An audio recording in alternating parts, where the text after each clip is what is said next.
Master! Welcome back again to our channel. Panibagong araw, panibagong kabanata na naman ang pagsamasamahin natin ngayong araw na ito.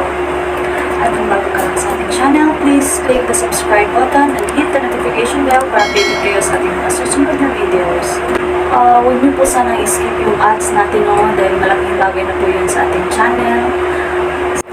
So, simulan na natin ang ating kabanata ngayong araw na ito. Let's go! Kabanata 3021-3040.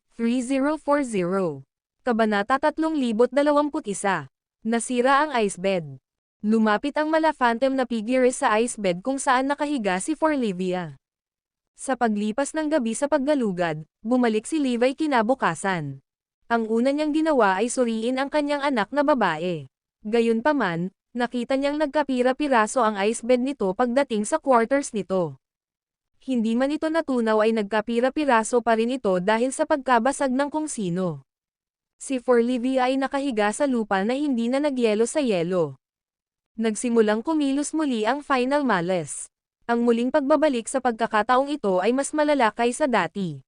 Sa katunayan, ang batang babae ay nagpapakita ng mga palatandaan ng pagtanda. Sa kabila ng pagiging bata pa lang, naging kulay abo na ang buhok niya habang nawala ang kinang ng buong pagkatao niya. Puno ng pagkabalisa, binuhat siya ni Levi at sinimulang sugpuin ang lason sa pamamagitan ng puwersa. Kahit na sa kanyang mga kakayahan, tumagal siya ng mahabang panahon bago niya ito tuluyang makontrol. Alam niya na ang mga kasunod na relapses ay lalago ng mas malala, na nangangahulugan din na mas mahirap para sa kanya na sugpuin ito, lalo na kung wala ang yelo. Ngayon na hindi nila ma-freeze ang lason, ang kanyang anak na babae ay madaling maulit. Kung hindi nila siya kaagad magamot, talagang nasa panganib ang buhay ni Forlivia. Chad, naikuyom ni Levi ang kanyang mga kamao. Bagamat kayang pagalingin si Evie, tinatanggihan lang niya ito. Puno ng desperasyon, naramdaman ni Levi ang pagnanasang agawin siya. At saka, sinong sumire sa icebed? Sinisikap mo bang saktan ako at pigilan ang aking anak na kusang gumaling? Kung mayroon kang lakas ng loob, ipakita ang iyong sarili sa halip na magtago sa mga anino. Huwag mong hayaang hanapin kita. Lalagpasan kita kung ito na ang huli kong gagawin. Maghintay ka lang, I swear to exact revenge for what happened today. Iniisip ni Levi na ang salarin na sumire sa kama ay kasuwato ng grupong kumokontrol kay Chad. Kung sino man ang nagwasak ng kama ay dapat talagang magaling. Nagawa nilang makalusot sa lugar at basagin ito nang walang nakakapansin. Kung hindi ako dumating, natatakot ako na walang makakapansin na nabasag ang kama. Nang sabihin ni Levi sa lahat ang tungkol sa icebed, lahat sila ay natigilan. Mayroon silang 80 lalaki sa kabuuan. Matapos pangunahan ni Troy ang 50 sa kanila sa isang misyon, may 30 natitira upang bantayan ang lugar. Sa kabila ng lahat ng 30 sa kanila ay mga elite fighter, may nakalusot pa rin at nawasak ang icebed. Dahil sa kung gaano katibay ang istruktura ng icebed, ang pagbagsak nito ay magdulot ng malaking kaguluhan. Ang salarin ay kailangang maging napakahusay upang gawin iyon nang hindi itinataas ang alarma. Pwede bang may nagtatago pa rin si Erodia na ganito kalakas? Batay sa dalawang insidente, walang paraan na ito ay gawa ng isang tao mula sa labas ng Erodia. Master Garrison, sino ang nasaktan mo sa ating bansa? Tanong ng karamihan. Ang kanilang mga tanong ay nagpaalala kay Levi na isipin kung sino sa Erodia ang may gayong kakilakilabot na kapangyarihan. Ang Ecclesiastic Order. Naisip niya na isang mandirigma lamang mula sa Ecclesiastic Order ang hindi makakakita sa kanyang mga tauhan bilang banta. Pagkatapos ng lahat, walang ganoong mga numero sa Erodia. Dahil wala namang misteryoso sa pangyayari. Siya ay tiyak na ito ay dapat na isang tao na nagbunga ng isang napakalaking sama ng loob laban sa kanya. Ang Ecclesiastic Order. Paano kaya ito? Hindi ba't mga alamat lamang sila? Kahit anong isipan niya, hindi niya maiugnay sa kanila ang bagay na iyon. Sino pa kaya ito? Isang taong malapit sa akin. Ngunit ang Divine Brigadier at ang iba pa ay walang ganoong kapangyarihan. Nabigo si Levi na makabuo ng anumang mga sospek, hindi rin kaya ng kanyang mga tauhan. Marami akong mga kaaway, ngunit wala sa kanila ang kakilakilabot. Hindi ko kayang iwanan ang bagay na iyon ng ganoon. Dahil dito, dinala ni Levi si Forlivia upang makita si Chad. Pagdating niya, Tinanong niya, Chad, sabihin mo sa akin kung sino ang taong kumokontrol sa iyo. Or else, papatayin kita. Maaari mong piliin na huwag iligtas ang aking anak, ngunit maaaring hindi mo siya saktan. Damn it. Dahil hindi mo pagagalingan si Evie, hindi ko na kailangang maging cordial. Kung galit ka sa akin, papatayin na lang kita. Ang video na ito ay edited by Urban Storytelling. Kabanata 3022. Si Idre ay may panlaban. Ang pagpasok ni Levi ay biglang nag-ambala sa gawain ni Chad. Crown King, anong ginagawa mo? Hindi mo ba nakikitang nasa trabaho si Dr. Holden? Pinayuhan siya ni Malcolm at Maxwell dahil sila ay mga Diyos. Tulad ng para sa iba, pareho silang nabalisa. Sa kabila ng kanilang paggalang kay Levi, nagagawa pa rin nilang magalit sa loob ng isang oras. Itinaas ni Chad ang kanyang ulo at nagtanong, ano ang nangyari? Sinurado ng taong nasa likod mo ang ice bed ni Evie, dahilan para kumilos ang kanyang lason. Nang marinig ang balita, tumingin si Chad kay Forlivia at nakiramay sa kanya sa panandaliang sandali. Gayunpaman, mabilis siyang nakabawi at naginisyan si Levi, ano ang kinalaman nito sa akin? Hindi naman kasi ako ang may gawa nun. Isa pa, bakit ka nandito? Hindi ko nga alam kung paano gagamutin ang anak mo. Si Chad ay napuno ng pagnanasa na pagalingin si Forlivia sa kanyang pagkalason, dahil sa pagtingin lamang sa kanya, malalaman na niya kung gaano kalubha ang kanyang kalagayan. Sa kasamaang palad, hindi niya magawa dahil naninindigan siya na huwag makisali sa mga bagay ni Levi. Malamig na sagot ni Levi, alam ko na ang grupong kumokontrol sa iyo ay kapareho ng nagwasak ng ice bed. Sabihin mo lang kung sino ang may pakana, o papatayin kita. Boom! Biglang lumabas si Levi ng nakamamatay na enerhiya na bumabalot sa buong silid. Levi, anong ginagawa mo? Papatayin mo ba talaga si Dr. Holden? Hinarang ni Malcolm at Maxwell ang daan ni Levi. Crown King, tiyak na hindi mo magagawa ito. Ang apat na pinuno ng mga Dragonites ay sumugod upang pigilan si Levi. Dahil si Chad ay nakita kay Erodia, walang paraan na mapahintulutan nila si Levi na patayin siya. Sige, sooner or later, pupuntahan ko sila. Maghintay ka lang. At saka, ako mismo ang magpapagaling sa pagkalason ng aking anak. Sino ang nangyari sa iyo? Tumanggaw si Levi bago umalis. Sa buong palitan, hindi tumitingin o nagpapakita ng anumang emosyon ng doktor. Kahit na mukhang hindi niya pinapansin si Levi, bumulong si Chad sa ilalim ng kanyang hininga, sana hindi mo na sila ma-encounter. Kung hindi, mas malala ang kalagayan mo. Simula noon, napakahirap ng sitwasyon kaya gusto ni Levi na masira. Hindi lamang siya nabigo na makahanap ng lunas para kay Forlivia, ngunit mayroon ding taong pilit na pinipigilan ang kanyang paggaling. Bakit hindi lumitaw ang Ecclesiastic Order? Nasaan ang ikalawang kalahati ng Poison Handbook? Samantala, napabuntong hininga si Dr. Erebus nang dumating siya at narinig ang nangyari. Siya ay parehong nagalit sa pagkasira ng ice bed ni Forlivia. Mr. Garrison, dumating kami sa isang mahalagang oras. Ang mga desperadong panahon ay humihiling ng mga desperadong hakbang. Sa lahat ng ito, maraming paraan ng occultismo upang gamutin siya, ngunit palagi naming pinipigilan ang paggawa nito dahil sa malaking panganib ng mga side effect na kasangkot. Halimbawa, maaari siyang maging ganap na baliw o mahulog sa malademonyong paraan. Iyon ang dahilan kung bakit tinanggihan namin ang mga mungkahi na atakehin ang lason na may ibang lason noong inalok namin ang reward kanina. Ngunit sa kondisyon ni Evie, iminumungkahi kung tahakin natin ang rutang ito. Anuman ang mga implikasyon sa maganap, ang aming alisin ay alisin muna ang lason. Nang gawin ni Dr. Erebus ang panukala bilang huling paraan, tumahimik si Levi. Sa lahat ng ito ay tumanggi sa paggamit ng mga pamamaraan ng occultismo, dahil gusto niyang gamutin si Forlivia sa normal na paraan kaya hindi na niya kailangang maranasan ang mga epekto nito. Pero ngayon, wala na siyang ibang pagpipilian. Hayaan mo muna akong mag-isip. Nalito si Levi at ayaw pa niyang magdesisyon. Maya-maya, may nangyaring hindi inaasahan. Nakipag-ugnayan si Idre kay Levi at ipinaalam sa kanya na mayroon silang antidote. Naging usapin kung paniniwalaan sila ni Levi. Kung gagawin niya, kailangan niyang makipagkita sa kanila para sa palitan. Ang video na ito ay edited by Urban Storytelling. Kabanata 3023. Para sa kanyang anak na babae. Kasinungalingan, ganap na kasinungalingan. Kung mayroon silang antidote, hindi na sila maghihintay hanggang ngayon upang sabihin sa amin. Ito ay isang himala na maaari silang gumawa ng lason. Kaya naman, imposibleng nasa kanila ang antidote. Nagprotesta si Dr. Erebus. Idinagdag ng Digital God, higit pa rito, walang paraan na mabuo nila ang antidote sa napakaikling panahon.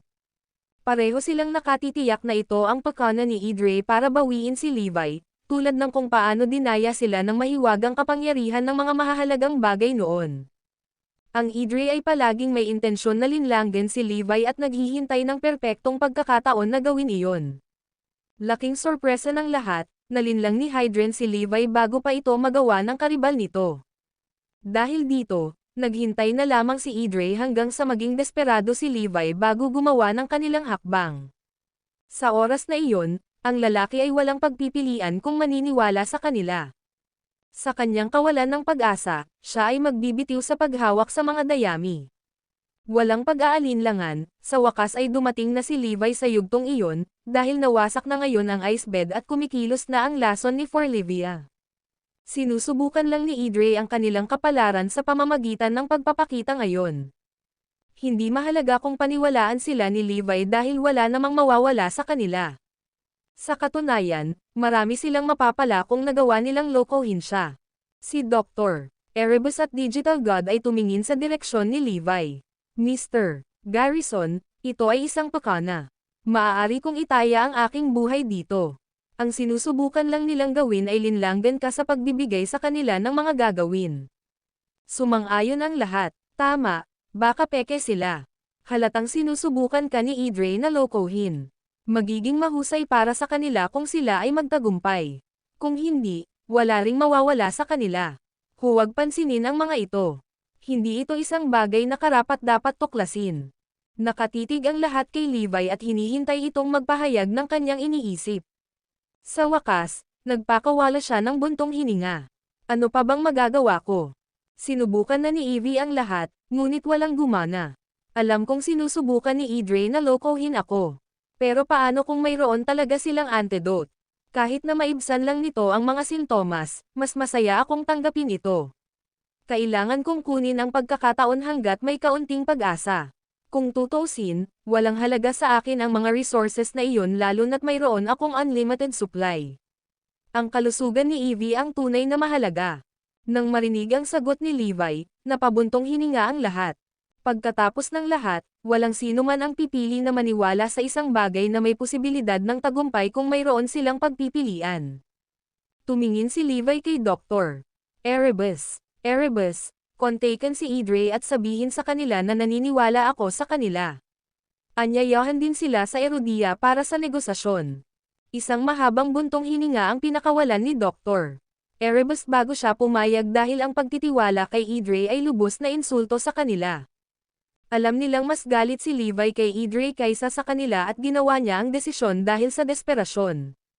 Nang makita ni Dr. Erebus kung paano napilitang sumuko si Levi sa pamamagitan ng kanyang sariling mga kalagayan, nakaramdam siya ng galit sa ngalan ng huli. Sige na, makikipag-ugnayan ako sa kanila. Sa pamamagitan nito, ginawa ni Dr. Erebus ang itinuro sa kanya. Ako, samantala, ang galit na Digital God ay naikuyom ang kanyang mga kamao sa galit. Sumulyap kay Levi, marami siyang gustong sabihin ngunit sa halip ay nilunok niya ang kanyang mga salita. Naunawaan nila na tama ang pagpili niya bilang ama, kahit na nagsisinungaling si Idre. At least, hindi siya magsisisi na alam niyang ginawa niya ang lahat para sa kanyang anak. Kung ikukumpara sa pagpapagaling sa pagkalason ni Forlivia, ang malinlang ay isang maliit na panganib na kunin. Ang video na ito ay edited by Urban Storytelling. Kabanata 3024. Pigilan si Levi sa pagiging con. Samantala, sa base ni Idre sa Zyperia, ang kanilang pinuno ay nakahanap at naghihintay ng sagot ni Levi. Ngumisi si Oedipus, kung pumayag si Levi, ibig sabihin ay matagumpay na natin siyang nalinlang. Sa totoo lang, alam niyang sinasamantala namin siya. Kaya lang, wala siyang choice kundi mag-take ng risk. Sa tingin mo ba papayag siya kahit alam na alam niya ang panloloko natin? Tanong ni Orpheus habang nakatingin sa iba. Sa palagay ko mayroon tayong 50-50 chance. Sa sandaling iyon, nagmamadaling lumapit ang isa sa kanilang mga nasasakupan para magulat, "Mga sir, may nakakaloka akong balita." Pumayag si Levi na makipag-ayos sa amin. Gayunpaman, kailangan nating pumunta sa Erudia para sa negosasyon. Baka nag-aalala siya na tambangan natin siya sa Zypuria. Tumayo si Oedipus. Ang mahalaga lang ay ang kanyang kasunduan. Hindi alintana kung saan gaganapin ang negosasyon, mauuwi siya sa panloloko. Iniwas ang tingin sa 8 lalaki, tinanong niya, sino ang gustong pumunta at lokohin si Levi. Lahat ng pinuno ay nagtaas ng kanilang mga kamay upang ipahayag ang kanilang interes. Maliwanag, lahat sila ay sabik na gawin iyon, dahil ito ay isang maluwalhating tagumpay na matagumpay na nagtagumpay si Levi. Hindi, 3 lang ang mangguna sa isang team doon. Jarvis, Jerome, Jeria, pupunta ka habang ang iba ay mananatili sa likod, utos ni Oedipus. Naiintindihan. Tumanggo ang lahat bilang pagsang-ayon. Tandaan mo, ito ay isang lihim na kasunduan sa pagitan natin ni Levi. Walang alam si Zypuria tungkol dito. Sa makatuwid, maaari lamang tayong maglakbay doon ng walang mga Diyos. Pati si Hydren ay nakatingin sa amin. Kapag nalaman nila ang trip natin, siguradong balak nilang patayin. Oedipus speculated. Pinamunuan ng 3 pinuno ang isang pangkat ng mahigit 10 elite na mandirigma at nagtungo kay Erudia. Upang ang kanilang katapatan sa Zypuria, hindi kailanman ginamit ni Idre ang mga nilikhang nakuha nila upang bumuo ng mga Diyos para sa kanilang sarili. Buo silang umasa sa mga Diyos ng Zypuria para sa proteksyon. Gayunpaman, hindi nakaligtas sa kanila ang mga Diyos-Diyosan ni Zypuria ay parehong nandoon para protektahan at subaybayan sila ng sabay. Iyon ang tunay na dahilan kung bakit hindi sila nang ahas na magkaroon ng sarili nilang mga Diyos.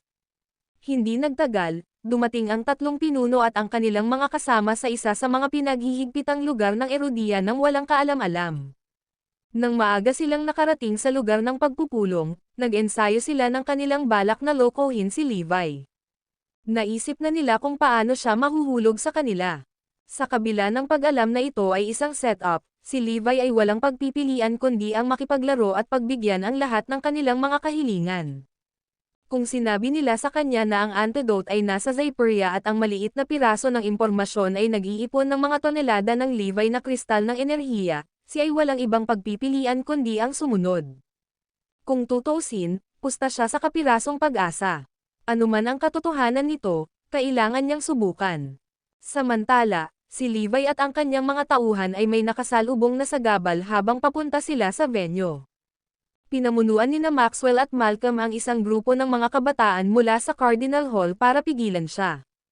Isang taong nakakaalam na makikipagpalitan si Levi kay Idre ay naglabas ng balita tungkol sa pagpupulong. Levi, ano bang nangyayari sa'yo? Halatang nagsisinungaling sila. Si Idre ang may pananagutan sa pagkalason kay Forlivia. Paano ka makakaasa na bibigyan kanila ng antidote? Hindi lang pwede. Huwag kang mahulog sa kanila para. Tama na yan. Dahil sa kung gaano kalakas ang lason, walang paraan na mayroon silang kakayahan na bumalangkas ng antidote. Ang video na ito ay edited by Urban Storytelling. Kabanata 3025. Kulang sa objectivity. Sa sandaling iyon, lahat ay hamarang sa daan ni Levi, na iniisip na siya ay isang tanga. Hindi ang kanyang pag-uugali ang ikinagalit nila kundi ang katotohanang mag-aaksaya siya ng malaking halaga ng mga mapagkukunan. Nadama nila na ito ay isang kahihiyan dahil ang mga mapagkukunang iyon ay pagmamay-ari ng lahat. Hindi ba pwedeng kay Erudia na lang niya ibigay? Bakit kailangan niyang sayangin ang mga ito ng ganoon na lamang? Nakatitig sa kanila, nabigla si Levi, tabi ka. Wala itong kinalaman sa iyo. Sabay sagot ni Maxwell, hindi totoo yan. Ang iyong mga mapagkukunan ay pag-aari ng Erudia, at iyon ang dahilan kung bakit ito ay aming negosyo. Idinagdag ni Malcolm, sa pamamagitan ng pakikipagkita kay Idre, ibinibigay mo lang ang mga mapagkukunan para sa wala. Magiging biktima ka na naman ng scam. Hanggang ngayon, may mga nanunuya pa rin sa huling pagkakataon. At gayon pa man, papunta ka na muli sa Daya, nabaliw ka na ba? Sa halip na mag-aksaya ng napakalaking mapagkukunan, maaari mo ring ibigay ang mga ito kay Erudia. Makinig. Ang pagkakataong magkaroon ng antidote si Idre ay mas mababa kaysa sa posibilidad na makumbinsi ko si Dr. Holden na tulungan ka. Sa makatuwid, nagkakamali ka sa pamamagitan ng pagbibigay ng mga mapagkukunan. Nagpalitan sina Malcolm at Maxwell para hikayatin si Levi. Wala silang pakialam kung dein si Levi. Ang tanging inaalala nila ay ang mga mapagkukunan. Sa halip na dein ni Idre, maaaring gamitin ni Levi ang mga mapagkukunang iyon upang mas mahusay na magamit sa Erudia. Iyon lang. Umalis ka sa dinadaanan ko. Paano ito ang iyong F***ing negosyo? Madaya man ako sa huli o hindi, hinding-hindi ko ibibigay ang resources ko sa iyo. Ito ay aking personal na kapakanan. Wala itong kinalaman sa iba. Ngumisi si Levi. How dare they try emotional blackmail sa akin? Levi, anong ibig mong sabihin? Hahayaan mo ba ang iyong sarili na malinlang, kahit na alam mong ito ay isang charade? Nakikiusap ako na gumising ka. Itigil ang pagbibigay ng mga mapagkukunan sa ating kaaway. Walang makakatagal dito. Hindi namin hinihiling na ibigay mo ang mga mapagkukunan kay Erudia. Pero at least, huwag mong ibigay sa iba ha. Sa pagtatapos ng araw, ang focus ni na Malcolm at Maxwell ay sa mga mapagkukunan. Wala silang pakialam sa pagpapagaling kay Forlivia at inaalala lamang nila ang mga mapagkukunang nahuhulog sa mga kamay ng iba. Tama na. Itigil ang pagharpang sa mga mapagkukunan. Ano ang kinalaman nila sa iyo? Sila ay kay G. Garrison, at siya ang makapagpapasya kung ano ang gusto niyang gawin sa kanila, hindi pa banggitin na ginagamit niya ang mga ito para iligtas ang kanyang anak na babae, hindi napigilan ni Dr. Erebus ang pagpapayo sa kanila. Nagbanta ang Digital God, umalis ka na bago ka pa namin gawin. Hindi pwede. Ano ang alam ng mga tagalabas na tulad mo? Tumanggi sina Malcolm at Maxwell na umatras, na nagdulot ng tensyon sa hangin. Nang malapit nang lumipad ang mga spark, dumating sina Daxon at DJ Leo kasama ang kanilang mga tauhan. Anong nangyayari? Anong ginagawa mo? Simula kailan ka nagkaroon ng responsibilidad na ipasok ang iyong ilong sa negosyo ng Crown King? Kahit na Diyos ka na ngayon, wala ka pa ring karapatan. Kumulog ang karamihan. Saka lang tumabi sina Malcolm at Maxwell. Walang ibang salita, nagpatuloy si Levi, sinundan ni Dr. Erebus at ng iba pa. Levi, nararapat kang maskam. Ang karunungan na mayroon ka noon ay matagal nang nawala. Bahagya pang umalis si Levi nang marinig niya ang mahinang boses ni na Malcolm at Maxwell sa kanyang tainga. Sa kabila noon, hindi niya pinansin ang mga ito at nagpatuloy sa pakikipagkita kay Idre. Sa totoo lang, alam ng lahat na ang buong bagay ay isang komedya. Dahil nakikita nila ito ng malinaw, nagtaka sila kung bakit sa halip ay nahulog si Levi dito. Dahil ba sa wala siyang objectivity dahil sa paghahatid ng pagkakasangkot? Tatanggapin na lang ba niya ang cold hard truth pagkatapos niyang lokohin? Kahit na nakita ito ni Dr. Erebus at ng iba pa, naniniwala pa rin sila na hindi pinapayagan ni Levi ang kanyang sarili na maskam. Sa halip, sinusubukan lang niya ang lahat para iligtas si Forlivia. Dahil dito, sinuportahan nila ang kanyang pagpili at desisyon. Bago nila simulan ang kanilang paglalakbay, tinanong pa ng Digital God, Mr. Garrison, gusto mo bang dalhin ko ang mga mali? Sige, isama mo sila sa amin. Sa totoo lang, hindi naman talaga bagay sa akin, malinaw na sagot ni Levi. Evidently, wala talaga siyang pakialam dito. Ang video na ito ay edited by Urban Storytelling. Kabanata 3026. Isang brazen scam. Hindi nagtagal, dumating si Levi at ang kanyang mga tauhan sa pinagkasunduang tagpuan. Nang makita ang tatlong pinuno ng Idre si Levi, sumili ang mga ngiti sa kanilang mga mukha. Ang presensya ni Levi ay isang patunay sa tagumpay ng kanilang plano, na naging dahilan upang sila ay mapuno ng matagumpay na kaligayahan. Andito na siya sa wakas. Ang pagdating ni Levi ay katumbas ng pagtama nila nito na mayaman. Mr. Garrison, nakakalungkot na nawasak ang ice bed ng iyong anak. Ikinalulungkot din namin na marinig na muli ang lason sa kanya. Gayunpaman, sumusumpa kami na si Idre ay may pananagutan lamang sa pagkalason sa kanya. Tungkol naman sa pagkasira ng blood alteration record at sa ice bed, Wala kaming kinalaman doon, deklara ng tatlong pinuno ng Idre, na parang isang marangal na bagay na dapat gawin ang pagkalason kay Forlivia. Bilang tugon, naikuyom ni Dr. Erebus at Digital God ang kanilang mga kamao sa pagkadismaya.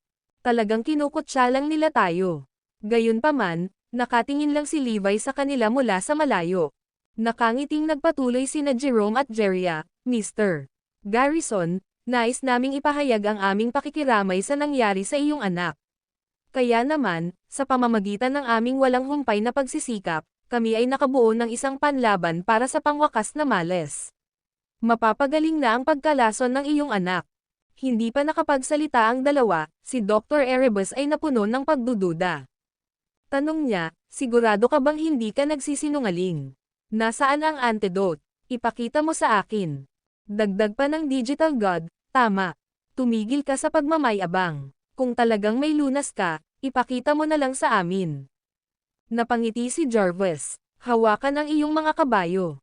Kung hindi ka nagtitiwala sa amin, ang paghahatid nito ay hindi na magpapatuloy. Hindi ba, Mr. Garrison? Tumingin siya sa direksyon ni Levi, ngunit ang huli ay nagpatuloy lang sa pagbibigay sa kanila ng malamig na titig. Isang hakbang pasulong si Jeria at iginiit, simple lang ang transportasyon ngayon. Una, kailangan mong magtiwala sa amin. O hindi na natin matutuloy. Pangalawa, narito kami upang makipag-ayos sa aming mga tuntunin para sa antidote, dahil hindi namin ito maibibigay ng libre. Pagkatapos ng lahat, gumugol kami ng maraming oras at maayos sa pagsasaliksik nito. Nagtanong si direktang si Dr. Erebus, sabihin mo sa amin, ano ang gusto mo? Sa salita gusto namin ang lahat ng mga madaling makita, mayroon ka sa kamay. Kapag nasa amin na ang lahat ipapakita namin sa iyo ang antidote, hiling ni Jerome habang tumatayo. Dr. Erebus pressed on, ibig bang sabihin lahat ng ating resources ay sapat lang para sa deposito? At ipapakita mo lang sa amin imbes na ibigay mo. Sabay na tumanggaw sina Jerome at Jerome. Tama na yan. Kung gusto mong makuha ang mga kamay sa antidote, kailangan mong ibigay ang mga makuha mo at ang kanilang mga lihim. Eksakto. Ang dahilan kung bakit kami humihingi ng labis ay ang kahirapan sa pagbalangkas ng panlunas. Bilang resulta, gusto namin ang lahat ng iyong mali at ang mga sikreto kung paano mo ito nakuha. Ang mga nakakatawang tanong ni Idre ay nagdududa kay Doktor. Nakakahiya ang hinihiling nila. Gayunpaman, ang kanilang kumpiyansa ay na-back up sa pamamagitan ng katunayan na sila ay talagang may lunas. Isang bigla ang napagtanto ang bumungad sa kanila. Sinisikap mo bang linlanggan si Mr. Garrison at samantalahin ang kanyang suliranin? Ang sasakyang panghimpapawid sa likod namin ay puno ng mga hitsura. Gayunpaman, hindi namin hahayaang linlanggan mo kami para madali silang ibigay sa iyo. Dr. Erebus at Digital God smirk. Kahit na binabalak mong kumbansihin kami, hindi ba dapat magpakita ka man lang sa amin ng isang bagay na kapaki-pakinabang? Napatitig sila sa mga lalaking taga-Idre. Nakaramdam ng pag-iisip sa sarili, pinanangkitan ni Jarvis ang duo. Walang ibig sabihin ang mga salita mo rito. Ano ang kinalaman nito sa iyo? Lumingon siya kay Levi. Mr. Garrison, ano sa palagay mo ang ating mga tuntunin? Pumayag ka ba? Mula sa kanilang pananaw, si Levi lamang ang malilinlang habang ang iba ay may matinong pag-iisip pa rin na kilalanin ang scam. Ang video na ito ay edited by Urban Storytelling. Kabanata 3027. Patayin ang tatlong pinuno ni Idre. Ang lahat, kasama ang tatlong pinuno ng Idre, ay napalingon kay Levi. Kung tutuusin, siya ang tanga na humarap kahit alam niyang scam lang iyon. Para sa piniling ginawa niya, wala siyang ibang magagawa kundi isang tanga. Marahil, ito ay dahil lamang sa siya ay nahuhulog sa sitwasyon, para sa lahat ng tao ay talagang nakikita ang charade. Walang anumang antidote sa simula. Isa lamang itong pakana upang mabiktima ng kanyang desperasyon. Kahit na nakita ni Dr. Erebus at ng iba pa ang panlilinlang at nais na pigilan si Levi, alam nilang ang huli ay itinutulak ng kanyang responsibilidad bilang isang ama. Kaya naman, pinigil nila ang kanilang mga dila at pinigilan ang paggawa nito. Ang tanging magagawa lang nila ay ipagdasal na sana ay magkamalay na siya at huwag na siyang mahuli. Inaasahan nila na hindi niya ibibigay ang mga malig iyon ng walang bayad. Biglang naglakad si Levi papunta sa tatlong pinuno ng Idre na walang sinasabi. Iyon ang dapat na paraan. Hanggat tinatanggap mo ang aming mga kondisyon, maliligtas ang iyong anak. Talaga, dahil walang silbi sa iyo ang mga mahihirap na iyon, sulit na sulit ang pagpapalit ng mga ito para sa lunas ng iyong anak. Nang makita siya ng tatlong pinuno na papalapit, inakala nilang pumayag siya. Naputol ang mga ngiti, tuwang-tuwa sila na halos mapatalon sila sa tuwa. Kinuha ni Levi ang sakit. Wala siyang choice kundi paniwalaan tayo. Si Dr. Erebus at ang iba ay bumantong hininga bilang pagbibitiw dahil nabigo silang pigilan si Levi. Ang kanilang mga namuo ay walang saysay dahil ang mga mali ay pag-aari niya. Habang papalapit si Levi sa tatlong pinuno ng hakbang-hakbang, hindi siya umimik. Pagdating niya sa kanila, binigyan siya ni Jarvis ng tapik sa balikat by reflex. Sampal. Sa sandaling dumampi ang palad niya sa balikat ni Levi, sinabi niya, "Ikaw." Halos hindi pa nagsasalita si Jarvis nang hawakan ng huli ang kanyang kanang braso sa isang iglap. Basag. Isang malakas na pagkabasag na tunog ang biglang umalangaw-ngaw. Ang natitira na lang sa bali ng braso ni Jarvis ay dagwang putik at nakausling buto. Arg! Napasigaw siya sa sobrang sakit. Ang biglaang pag-atake ay nagulat sa lahat. Bago pa man makapag-react ang sinuman, kumilos na si Levi. At iyon ay simula pa lamang. Boom! Iniangat ni Levi ang kanyang kamay sa sobrang lakas na ipinatong ni Levi ang kanyang palad sa ulo ni Jarvis na parang pakwan na sumabog. Isang halo ng mainit na dugo at malapis na laman ang tumalsik kay Jerome, Jeria, at sa iba pa. Isang biglaang napagtanto ang bumungad sa kanila, ngunit huli na ang lahat. Sampal. Sa isa pang sampal, pinatay ni Levi si Jerome. Sampal. Sa pagkakataong ito, walang buhay na bumagsak si Jeria sa lupa. Ang lahat ay nangyari ng napakabilis na walang makapag-react. Nang makita nilang sumabog ang tatlong pinuno mula sa mga welga ni Levi, napatulala si Dr. Erebus at Digital. Wow! Ito ang Levi Garrison na kilala natin. Siya lang ang nakakagawa ng ganoon. Ito ay hindi kapani-pani walang kasiya siya. Sa oras na napagtanto ng iba pang mga lalaki mula kay Idre kung ano ang nangyayari, si Levi ay nasa kanila na. Sampal, sampal, sampal. Isa-isa niyang sinampal ang bawat isa, dahilan para tumalsik sa hangin ang magkasunod na ambon ng dugo. Sa isang kisap mata, mahigit 10 lalaki ang bumagsak sa lupa. Sinampal ni Levi hanggang sa mamatay ang 20 lalaki mula sa entourage ng Idre, na wala man lang naiwan na nakaligtas. Sa 180 miyembro lamang sa kabila ng mahabang kasaysayan nito, ang mga pagkamatay ay isang mapang wasak na dagok kay Idre. Higit sa lahat, 3 sa mga pinuno nito ang naalis. Matapos patayin ang lahat ng lalaking iyon, lumakas ang kabog ng dibdib ni Levi. Hindi dahil sa pagod siya. Sa halip, nasarapan siya sa kasiyahang patayin ang mga lalaking matagal na niyang tina-target. Ang video na ito ay edited by Urban Storytelling. Kabanata 3028. Pumapatay ng ilang lalaki para magaan ang mood ko. Sa katunayan, ang sensasyong naramdaman niya ay higit pa sa simpleng kasiyahan. Kumukulo talaga ang dugo niya sa excitement. Nakakamangha. Ito ay hindi kapani-pani walang kamangha-mangha. Nang makita nila si Levi na humihingal at puno ng dugo, naramdaman ni Dr. Erebus at ng Digital God na parang isang mabigat na pasanin ang naalis sa kanilang dibdib. Ito ay hindi kapani-paniwala, hindi naman tanga si Levi. Hindi lamang niya tinanggihan ang kanilang mga tuntunin, ngunit pinatay niya rin silang lahat sa isang iglap. Kahit sa kamatayan, ang 3 pinuno mula kay Idre ay walang ideya kung ano ang nangyari. Pero bakit biglang umatake si Levi nang walang sabi-sabi? Hindi ba dapat niyang ubusin ang lahat ng posibilidad para sa kapakanan ng kanyang anak? Paano niya napatay agad ang mga ito nang hindi humihingi ng karagdagang impormasyon? Nagpunta ba talaga siya dito na may intensyon na makakuha ng lunas? Labis na nalito ang lahat. Ito ay isang bagay na hindi nila lubos na mauunawaan hanggang sa araw na sila ay namatay. Unti-unting lumingon si Levi at nagpaliwanag, "Bad mood lang ako kamakailan. Ang pagpatay sa kanilang mga kaaway ay nagpapasaya sa akin." Sa wakas ay alam ng mga lalaki na hindi niya kailanman binalak na kumuha ng sakit. Alam na alam niya ang plano ni Idre sa simula pa lang. Walang antidote sa Zypria. Sinusubukan lang nilang linlangan siya na ibigay ang lahat ng kanyang mga nakikita. Siguradong labis na inis si Levi na nagpapadala sa Cardinal Hall ng mga tao para pigilan siya sa pagkikita nito. Alam na mas alam niya kaysa sa sino man na ito ay walang iba kundi isang charade sa simula pa lang. Hindi kailanman kailangan ng sino man na magdikta nito sa kanya. Kung tutuusin, malinaw na batid niya ang sarili niyang sitwasyon at ang katotohanang sinusubukan lang itong samantalahin ni Idre. Kaya lang pumayag siya sa pagpupulong ay para lang mapatay niya ang mga ito. Gaya ng inaasahan, hindi na magiging kasiya siya ang kanilang pagkatay.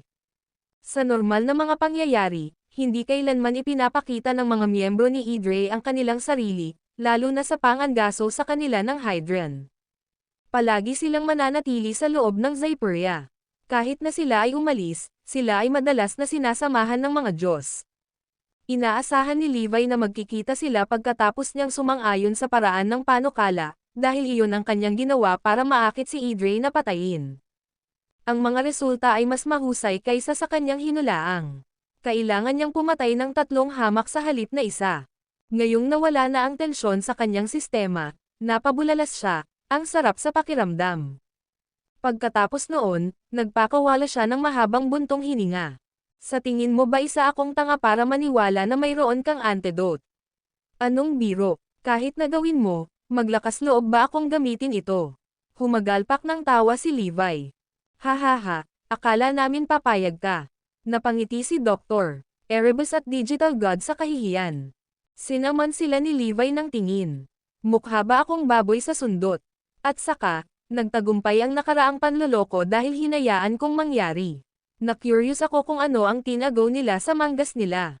Anyway, babalikan natin sila sooner or later. Pagkabalik ni Levi at ng kanyang mga tauhan, muli silang pinuntahan ni Malcolm at Maxwell.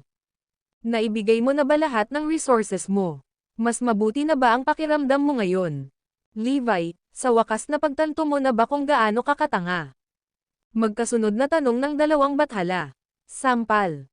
Sampal. Isang malakas na sampal ang tanging naisagot ni Levi sa kanila. Natigilan sa welga, kapwa natulala ang mga lalaki. How dare na sinaktan kami ni Levi. Kahit noon pa man, si Levi ay nagpakita ng awa sa kanila dahil sila ay mula sa The Cardinal Hall. Kung may iba pang nangahas na asarin siya, pinapatay sila ni Levi sa 2 sampal sa halip na bigyan lamang sila ng babala. Makalipas ang 10-10 segundo, tinapik ng 2 lalaki ang kanilang pisngi nang tumama sa kanila ang nangyari. Dahil sila ay mga Diyos-Diyosan, nakaramdam sila ng kahihiyan sa mga sampal ni Levi. Levi, ito na ang katapusan mo. Parehong lalaki ang nakakita ng pula at inatake. Ang video na ito ay edited by Urban Storytelling. Kabanata 3029. Huwag itanong kung ano ang hindi mo dapat. Hindi pa sila napahiya ng ganito noon, lalo na't naging mga Diyos sila ni Erudia. Kung tutuusin, sila ang naging haligi ng suporta ni Erudia. Sa paghampas sa 2 opisyal na mga Diyos na iyon, lubos silang napahiya ni Levi. Nang gustong salakayin ni Malcolm at Maxwell si Levi bilang paghihiganti, sumulong si Dr. Erebus at Digital God. Pinapangahas kitang gumawa ng isa pang hakbang pasulong. Nangangati ka ba sa away? Kung oo, huwag mag-atubili na lumapit sa akin. Tara, laban tayo. Ilang taon na akong naghihintay na bugbugin ka. Si Dr. Erebus ay naglabas ng isang malakas na aura, habang ang Digital God ay nasa bingit ng pagkawala ng kanyang galit matapos pigilan ang kanyang galit sa loob ng mahabang panahon. Maging ang mga deity ay may mga hierarchies sa kanilang sarili. Dahil dito, nang mapansin nila ang nakakatakot na aura ni Dr. Erebus at Digital God, natigilan sina Malcolm at Maxwell. Mabilis nilang malaman ang katotohanan na hindi sila kapantay ni Dr. Erebus. Sa katunayan, kahit na ang Digital God ay mas malakas kaysa sa kanila. Alam nila na kapag lumaban sila, siguradong dahado sila. Gayunpaman, ngayong sumugod na sila, mahirap na silang umatras. Sa kabutihang palad, sa sandaling iyon, nagpakita si Daxon at ang iba pa upang sirain ang nalalapit na laban. Alam ni Daxon na kung ang 2 lalaking iyon ay lalaban kay Levi, tiyak na sila ang talo. Noon lang nagkaroon ng dahilan sina Malcolm at Maxwell para umatras.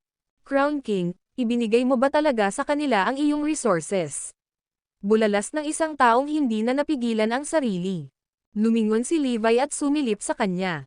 Walang kinalaman iyan. Huwag mong itanong kung ano ang hindi mo dapat itanong. Samantala, sa Idri training base sa Zypria, nakatanggap sila ng balita na lahat ng 20 tao ay napatay. Ano, si Jarvis, Jerome, at Jeria ay pinatay. Gulat na bulalas ng 6 pang lider. Ang 3 lalaking iyon ay kasama nila noong nakaraang siglo. Hindi pa sila nakaharap sa anumang panganib sa lahat ng oras na ito, ngunit pinatay sila ni Levi ng ganoon lang. Baliw ba si Levi? Hindi ba dapat samantalahin niya ang bawat pagkakataon para sa kanyang anak? Kahit kaunting pag-asa lang ang ibinibigay nito, dapat ay pumayag pa rin siya. Paano niya sila papatayin ng ganoon lang? Nakuha ko na ngayon. Ang plano ni Levi ay akitin tayo para mas madali tayong patayin. Hinding-hindi malilimutan ang sama ng loob natin, Levi. Huwag mo nang isipin ang pagpapagaling sa lason ng iyong anak. Sa katunayan, gagawin namin ang lahat ng posibleng paraan para pigilan ka. Pinagalitan sila ni Levi ng lubusan. Ang kinalabasan na ito ay isang bagay na hindi nila inaasahan. Ang akala ng lahat ay walang magiging problema basta pumayag si Levi, ngunit sa huli ay pinatay niya ang lahat. Sa simula pa lang, ang pakay niya ay pumatay. Ang pagliko ng mga kaganapan ay nahuli sa lahat ng hindi nakabantay. Sa kabilang banda, mas nakaka-relax si Levi. Nakatingin kay Forlivia, na mahimbing na natutulog, huminga ng malalim si Levi. Pinag-isipan niya ang mungkahi ni Dr. Erebus na gamutin ang kanyang lason gamit ang dark magic.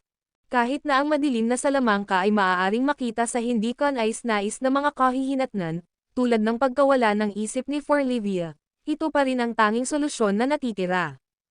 Pagkatapos ng lahat, ang huling malas ay umuusbong ng napakabilis hanggang sa punto kung saan ang bawat pagbabalik ay mas malala kaysa sa nauna. Hindi na nakita si Levi. Kahit na tuluyang mawala sa isip si Forlivia, mas mabuti pa rin ito kaysa pahirapan muli ng lason. Susubukan ba natin ito? Pagkatapos ng mahabang panahon na pag-isipan ito, napabuntong hininga si Levi. Wala siyang choice kundi ang magparaya. Nang sabihin niya ang kanyang desisyon kay Dr. Erebus, ang huli ay agad na nagsimulang maghanap ng mga dark magic treatment upang gamutin ang lason. Natural, kailangan niyang maging low profile kapag ginagawa iyon. Dahil wala sa tanong ang pag-alok ng gantimpala, lihim niyang hinanap ang mga paggamot. Tungkol naman sa mahiwagang gamot na binanggit ni Chad, ito ay nakatago ng husto na walang makakahanap nito. Sa sandaling iyon ay napabuntong hininga si Chad na kasisimula pa lang magpahinga. Nagtataka ako kung kumusta ang anak ni Levi. Mapagaling ko sana ang lason niya, pero hindi ko kaya. Nakakatakot ang pakiramdam na ito. Ang dahilan ay higit sa lahat na ang lason sa loob ng Forlivia ay masyadong malakas. Kailangan niyang maging ganap na diskarte at gamitin ang lahat ng mga alam niya. Kahit na noon, ang tagumpay ay hindi pa rin tiyak. Kung gumamit siya ng iba pang hindi gaanong may sensinang pamamaraan upang gamutin ang lason, tulad ng paggawa ng herbal tea, hindi ito gagana. Ang video na ito ay edited by Urban Storytelling. Kabanata 3030. Dumating sa hakbang ito, may isa pang mabisang panggagamot, na ang mahiwagang gamot na sinasabing mayroon si Chad. Sa katunayan, sinadyang isiwalat ni Chad ang pagkakaroon ng nasabing mahiwagang gamot dahil gusto niyang hanapin ito ni Levi.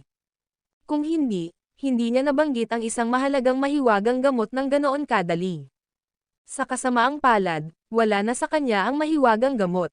Kinuha ito ng mga misteryosong lalaking iyon at mabilis na itinago ng mga ito. Mad-asal na lang ni Chad na mahanap ito ni Levi. Levi, alam kong nag-aalala ka sa anak mo, pero nag-aalala din ako sa sarili kong anak. Kung pagalingin ko ang lason ng iyong anak, mamamatay ang aking anak. Katulad mo, handa akong isakripisyo ang lahat para sa anak ko. Gagawin ko ang lahat para sa kaligtasan niya. Kaya naiintindihan ko kung gaano kahusay ang nararamdaman mo. Napabuntong hininga si Chad. Dahil ang kabilang partido ay may kontrol sa kanyang anak na babae, mamamatay siya kung maglakas loob itong pagalingin si Forlivia.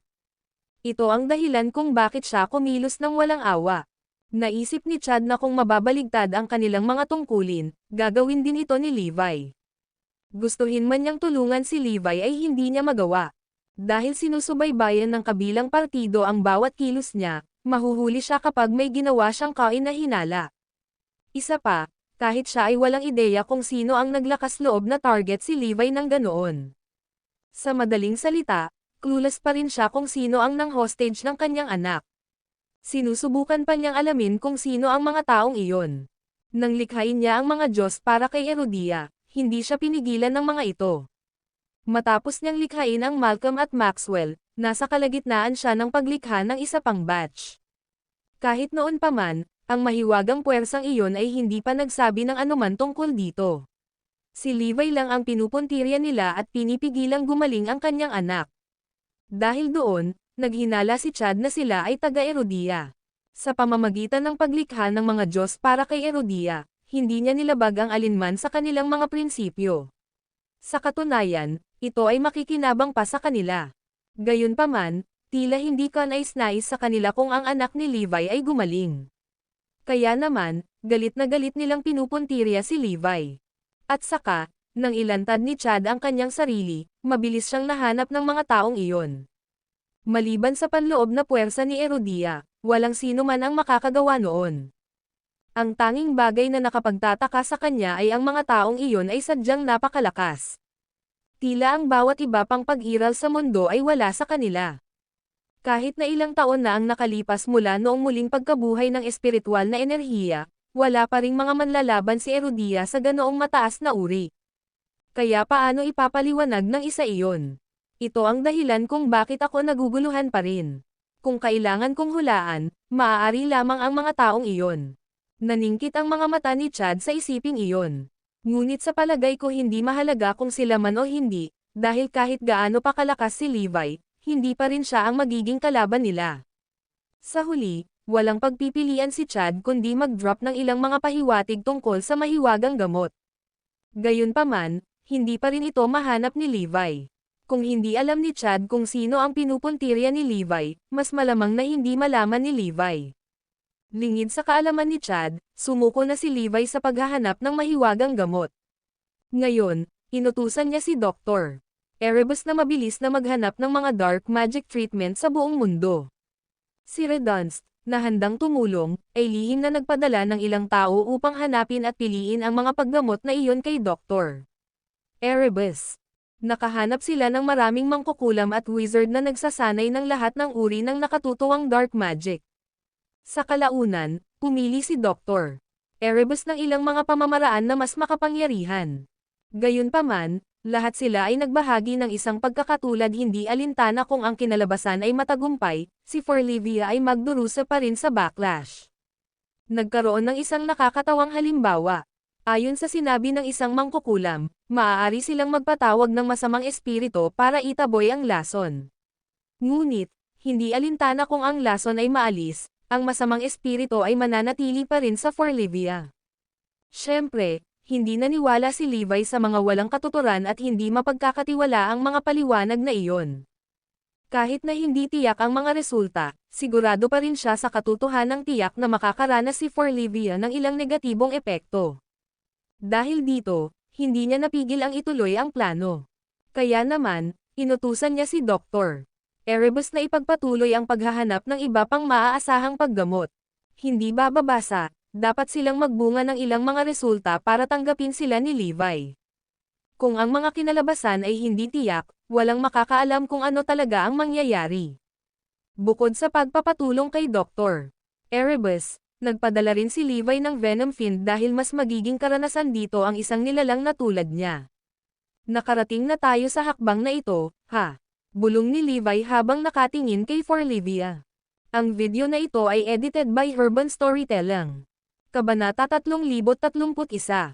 Sa palagay mo ba ikaw ay isang di magagapi na Diyos?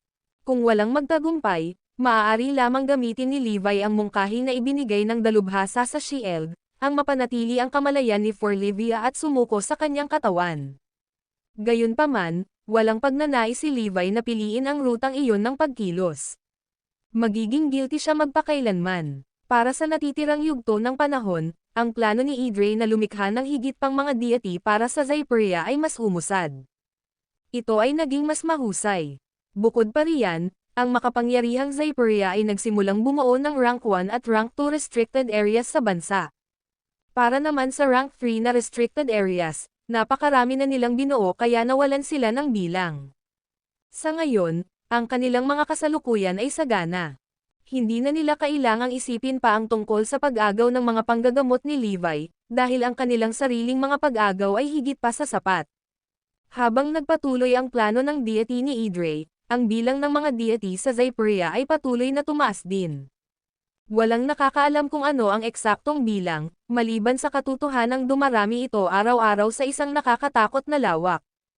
Higit pa rito, ang Apocalypse, na tinitingnan ni Zyperia, ay hindi gumawa ng anumang mga galaw.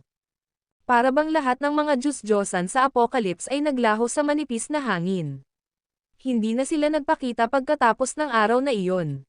Hindi banggitin na walang indikasyon na ang Apocalypse ay naghahanap ng mga pag-iiba. Parang hindi sinabi ni Levi sa kanila ang sikreto sa paghahanap ng resources. Nagsimulang maghinala ang lahat na nagtatago sila ng iba pang mga lihim. Patuloy silang sinusubaybayan ni Zyperia ngunit walang natuklasang abnormal. Samantala, si Hoan, na dating mayabang, ay nagsimulang magpakababa. Ang kanilang Crown Prince ay hindi ipinakita sa publiko. Ang pagbabago, gayunpaman, ay dapat maobserbahan sa Hydran. Matapos linlangan si Levi na ibigay sa kanila ang mga mahuhusay, lalo na silang naging makapangyarihan, hanggang sa tuluyan na nilang nakalimutan ang plano nilang paghihiganti kay Idre.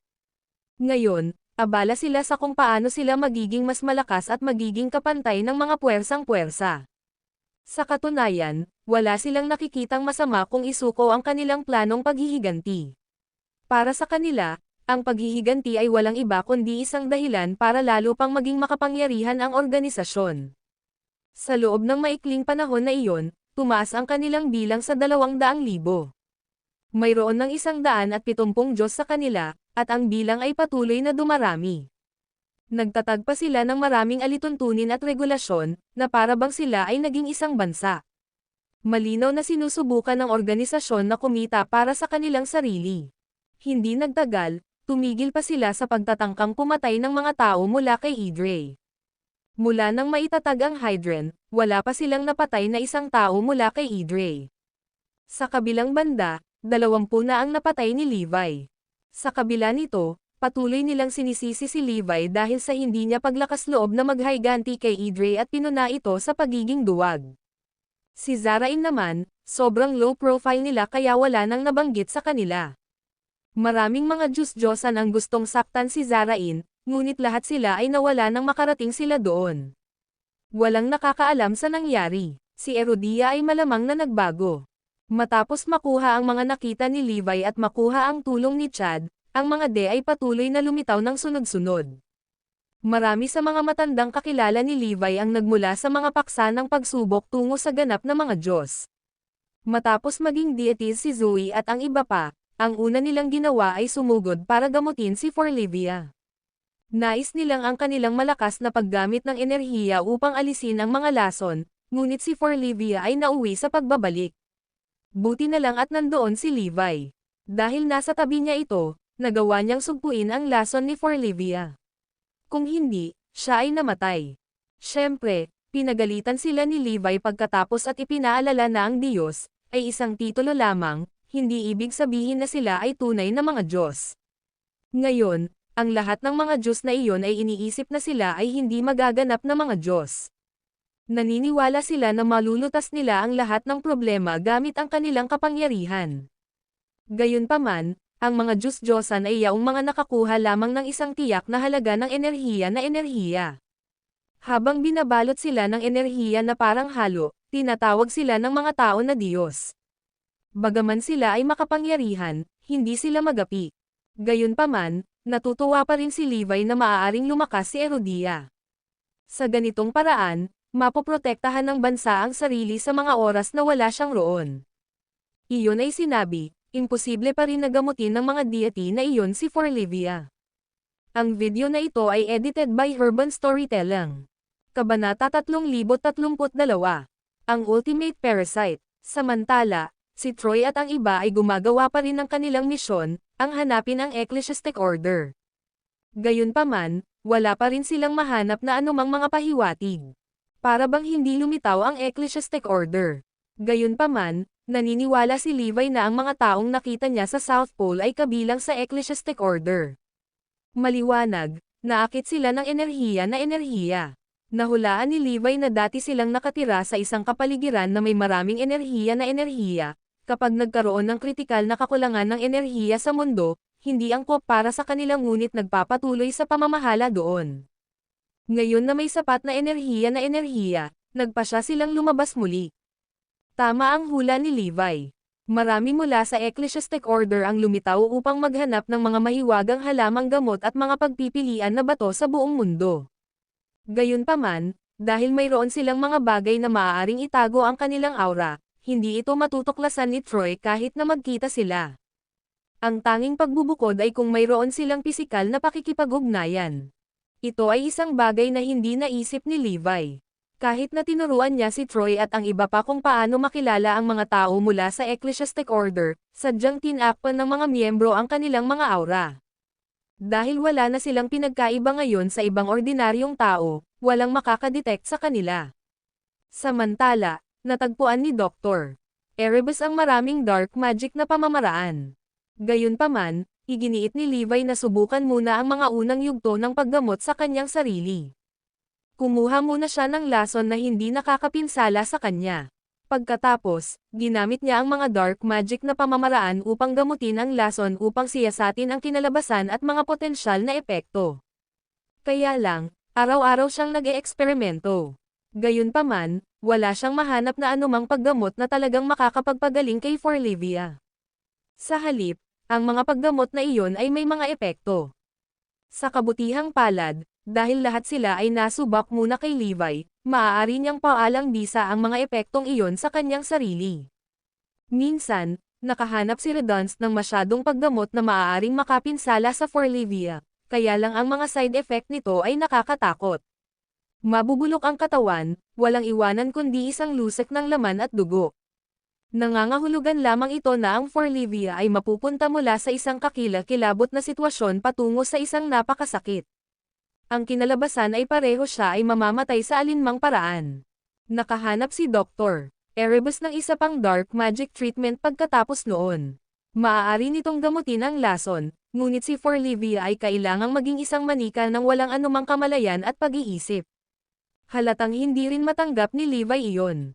Kung iyon ang kaso, mas mabuti ang mungkahi ng eksperto kay Shield. Hindi bababasa, mapapanatili nito ang kamalayan ni Forlivia. Ito ay magiging katulad ng pagiging purong enerhiyang nilalang tulad ng pamilyang itim. Bagamat hindi sa kanila ang kanilang mga katawan, nanatili pa rin ang kanilang kamalayan. Gayunpaman, ang pagiging isang pape ay gumagalaw na ang katawan ni Forlivia ay mananatili pa rin, ngunit siya ay mawawalan ng malay. Hindi matanggap ni Levi ang parehong paggamot. Gusto lang niya ng mas malusog na Forlivia o isang paraan na hindi magkakaroon ng nakakatakot na epekto. Ang bawat isa sa kanila ay patuloy na pinag-uusapan sa kanilang mga gawain. Sa kalaunan, nagbunga ang kanilang mga pagsisikap. Nakahanap ng paggamot ang Venom Fiend. May isang taksil mula sa Marzing Field sa Erodia na kalaunan ay naging Parasite King. Ang mga parasito sa Marzing Field ay karaniwang ginagamit upang gamutin ang mga sakit at bihira itong ginagamit upang makapinsala sa iba. Gayunpaman, ang Parasite King ay bumubuo ng lahat ng uri ng mga parasito mula pa noong bata pa upang makapinsala sa iba. Nagawa niya ang lahat ng uri ng karumal-dumal na krimen, kabilang ang paggamit ng mga live na paksa upang lumikha ng mga parasito. May mga alingaw-ngaw na gumamit siya ng 10,000 tao upang likhain ang mga parasito na iyon. Kaya naman nakilala siya bilang taksil ng Marzing Field. Higit pa rito, binuo ng Parasite King ang Ultimate Parasite, na maaaring magsagawa ng umunlad sa mga lason. Ang Ultimate Parasite, na lumamon ng hindi mabilang na mga lason at parasito, ay nilinang ng Parasite King sa loob ng mga dekada. Ngayon, ang nilalang ay naging napakalakas. Dahil doon, naisip ni Venom Fiend na magagamit nila ang Ultimate Parasite para harapin ang lason sa loob ng Forlivia. Ang Ultimate Parasite ay maaaring gumawa ng kumonsumo ng lahat ng uri ng mga lason, pagkatapos ng lahat. Dahil gusto nito ang mas malalakas na lason, mas agresibo pa itong ubusin. Ang parasito ay nilinang na gamit ang dugo ng tao, kaya ngayon, sinisipsip na lamang nito ang lahat ng uri ng lason bilang mga sustansya. Ang Parasite King ay naghahanap din ng mga lason sa buong mundo. Pagkatapos ng maraming muling pagkabuhay ng enerhiya, nakalalasong mahiwagang damo ang lumitaw. Kaya naman, ang Parasite King ay nakakolekta ng marami sa kanila. Ang lason sa loob ng Forlivia ay marahil ang pinakagusto ng Ultimate Parasite, kaya madali nitong maubos ang lason. Matapos marinig iyon, tuwang-tuwa na tumayo si Levi. Ang video na ito ay edited by Urban Storytelling. Kabanata 3033. Agresibong pananakop. Noong nakaraan, naisip ni na Levi at Dr. Erebus na labanan ang lason sa lason. Gayunpaman, ang lason ni Forlivia ay napakalakas na walang iba pang mga lason na kapantay nito.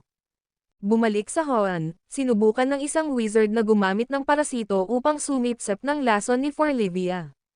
Ngunit ang lason ni Forlivia ay napakalakas kaya napatay nito ang parasite ng wizard.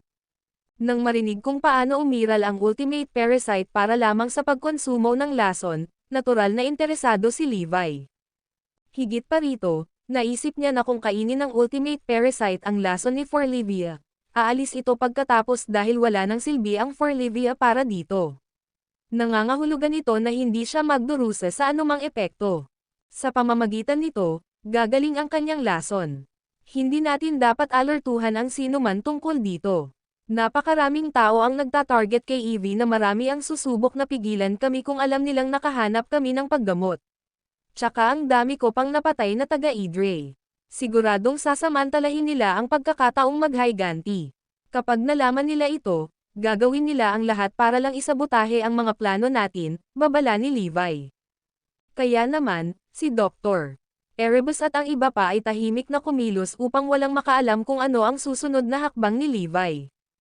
Alam kong nasaan si Parasite King ngayon. Ano man ang halaga, dapat nating ipagaling sa kanya si Forlivia. Malamig na turo ni Levi. Dahil si Chad ay may sariling mga hinaing, hindi siya natatakot na mamatay. Gayunpaman, hindi naniniwala si Levi na ang ibang mga tao ay hindi matitinag. Kung mabibigo ang pagtukso sa kanila, gagawin niya ang karahasan at papatayin sila. Naisip niya na sa kanilang buhay sa linya, tiyak na makumbinsi sila. Naiintindihan. Dahil doon, nagpunta si Venom Fiend at ang iba pa para hanapin si Parasite King. Sa pagkakataong ito, gusto ni Levi na mas mabilis silang kumilos. Maliban kay Idre, nag-iingat siya sa mga misteryosong puwersa na kumokontrol kay Chad. Mas mabilis ang mga ito, kaya daw si Levi kung medyo nasa likod siya. Kung mauuna sila ng isang hakbang sa kanya, mababaliw siya. Sa kailaliman ng isang malaking bundok sa Marzengfeld, ang lahat ay biglang lumalago pagkatapos ng pag-aayos na muling pagkabuhay. Mayroong maraming mga makamandag na organismo, tulad ng mutated centipedes at lahat ng uri ng makamandag na mahalaga. Mayroong kahit ilang mga lason na hindi pa nakikita noon. Ito ay isang natural na pinaghihigpitang lugar na naging mas nakakatakot pagkatapos ng muling pagbuhay ng enerhiya. Ito ang pinakamapanganib na restricted area sa iba pa. Kahit na ang lahat ay mukhang masigla sa ibabaw, lahat sila ay nakakalasing. Halos walang nang ahas na makipagsapalaran dito. Gayunpaman, naroon ang base ng Poison King. Pagkatapos ng lahat, ang pinakaligtas na lugar para sa isang base ay ang isa na walang nang ahas na pumasok. Dahil dito, walang magawa ang mga kaaway ng Parasite King kundi pumikit sa kanya. Dahil naging restricted area ang kanyang lugar, walang nang ahas na hanapin siya. Pagkatapos ng muling pagkabuhay ng enerhiya, ang lahat ng uri ng mga makamandag na organismo ay nagsimulang tumubo. Natuwa si Parasite King dahil maaari niyang linangin ang mas mapanganib na mga parasito. Sa kanyang opinyon, ang mga mutated na organismo na iyon ay tulad ng mga kristal na enerhiya na hinahangad ng lahat. Kamakailan lamang, ipinadala ng Parasite King ang kanyang mga apprentice para manghuli ng mga tao para magamit niya ang mga ito sa paglilinaw ng mas maraming makamandag na parasito. Matapos ang muling pagkabuhay ng enerhiya, ang buong mundo ay nasa kaguluhan, kasama si Erodia. Walang namumuno sa bansa at wala sa kanila ang may sapat na kakayahan para gawin iyon. Ang lahat ay napuno ng sama ng loob at pagkabigo. Panahon na ngayon ng agresibong pananakop, kung saan ang pinakamalakas lamang ang makakaligtas. Matapos maghanap ng ilang sandali, sa wakas ay natagpuan ni Venom Fiend ang base ng Parasite King. Gayunpaman, sa sandaling iyon, marami sa mga nakatagong puwersa ni Erudia ang nagtitipon sa paligid at nagpaplanong salakayin ang Parasite King sa ngalan ng katwiran. Iyon ay sinabi, ang kanilang pangunahing motibasyon ay upang makuha ang kanilang mga kamay sa mga kayamanan ng Parasite King. Isa sa mga nasabing yaman na kanilang pinupuntirya ay ang ultimate parasite na kanyang nilinang. Ang dahilan ay ang sinumang makapag-claim na ito ay nagtataglay ng isang nakakatakot na nilalang sa kanilang beck and call. Bukod pa rito, ang Parasite King ay may maraming iba pang makamandag na mga parasito. Kung nakuha nila ang lahat ng bagay, maaari silang kumita ng malaki. Higit pa rito, narinig nila na ang Rank 1 restricted area na kinaroroonan ng Parasite King ay hindi nakakapinsala. Marami lang ang nakalalasong organismo, ngunit napigilan na sila ng Parasite King. Bukod pa riyan, maraming mga kristal na enerhiya at mahiwagang halamang gamot ang naghihintay para samantalahin nila. Dagdag pa, ang pagtanggal ng Parasite King ay katumbas ng pagsakop sa isang lugar na pinaghihigpitan sa Rank 1. Natural, gusto ng lahat na subukan ito. Ang video na ito ay edited by Urban Storytelling. Kabanata 3034, Liga ng Langit. Ang mga lugar na pinaghihigpitan sa Rank 1 ay kadalasang nakakatakot sa mga lugar, kung saan ang mga hayop sa loob ay mas nakakatakot kaysa sa mga Diyos-Diyosan at dumating sila sa maraming dami. Hindi madaling tuklasin ang mga lugar na iyon. Gayunpaman, ang Rank 1 restricted area na may Parasite King ay napuno lamang ng mga lason na organismo, na maaaring kontrolin. Ito ay isang pagkakataon. Dahil dito, nagtipon ang iba't ibang puwersa, kabilang ang Black Sky Union at marami pang iba, upang salakayin ang Parasite King. Sinabi nila na kumikilos sila sa ngalan ng katwiran, upang alisin ang pagbabanta ng publiko at humingi ng hustisya para sa mga biktima. Higit pa rito, ipinangako nilang ililigtas ang mga taong nahuli upang linangin ang mga makamandag na parasito. Gayunpaman, sa katotohanan, ginagawa lang nila ito para sa kanilang sarili. Hindi si Parasite King ang unang target na pinagsanib puwersa nilang salakayin. Noong nakaraan, natalo na nila ang maraming matitinding kalaban sa pamamagitan ng paggamit ng parehong dahilan. Si Erudia ay nasa ganap na kaguluhan, na may mga pagpatay na nangyayari sa bawat sulok. Kaya naman, normal lang na mangyari ang mga ganitong labanan. Para sa kapakanan ng isang kristal na enerhiya, hindi mabilang na mga tao ang napatay hanggang sa punto na ang dugo ay umagos na parang ilog. Tila walang katapusan ang mga inosenteng buhay na nawala. Ang pinakakritikal na punto ay ang lahat ng mga puwersang iyon, na pumatay ng walang takip sa mata, ay lahat ay nag-aangkin na kumilos sa ngalan ng katwiran. Sa totoo lang, wala silang pakialam kay Erudia. Nagpakita lamang sila dahil nagkaroon ng maraming enerhiya dahil sa muling pagkabuhay ng enerhiya. Higit pa rito, dahil ang mga mahiwagang damo ay sagana rin, sila ay sabik na kumilos. Kung nasa panganib si Erudia, wala ni isa sa kanila ang lalabas. Sa katunayan, malamang na magpanggap pa silang patay. Hindi alintana kung sino ang namuno kay Erudia, wala itong pakialam sa kanila. Sila ay walang pakialam sa lahat ng bagay dahil sa sarili nilang interes lamang ang kanilang iniisip. Ito ay pareho para kay Brianna at sa Black Sky Union, na nakilala ni Levi kanina. Napakaraming tao ang namatay sa kanilang mga kamay para malaman natin. Lahat sila ay mga demonyo. Ngayon, kabuoang 11 puwersa ang inihanda para salakayin ang Parasite King. Gayunpaman, natatakot pa rin sila na hindi sila magtagumpay. Dahil dito, nagpapadala sila ng mensahe sa The Cardinal Hall, na humihiling sa kanila na magpadala ng ilang lalaki para paksain ang masamang Parasite King. Kinakalkula nila na pagkatapos ng muling pagbuhay sa enerhiya, 738 tao ang nahuli upang linangin ang mga parasito, at higit sa 400 tao ang napatay. Matapos matanggap ang listahan ng pangalan at kahilingan, ang Cardinal Hall ay walang pagpipilian kundi magpadala ng ilang lalaki. Dahil medyo kakaunti ang mga deity na idinagdag kamakailan, mas mabuting magkaroon sila ng karanasan sa isang aktwal na larangan ng digmaan. Bilang karagdagang bonus, maaari rin nilang alisin ang Parasite King. Sa katunayan, ang Cardinal Hall ay mayroon ng ganoong plano mula pa noong una.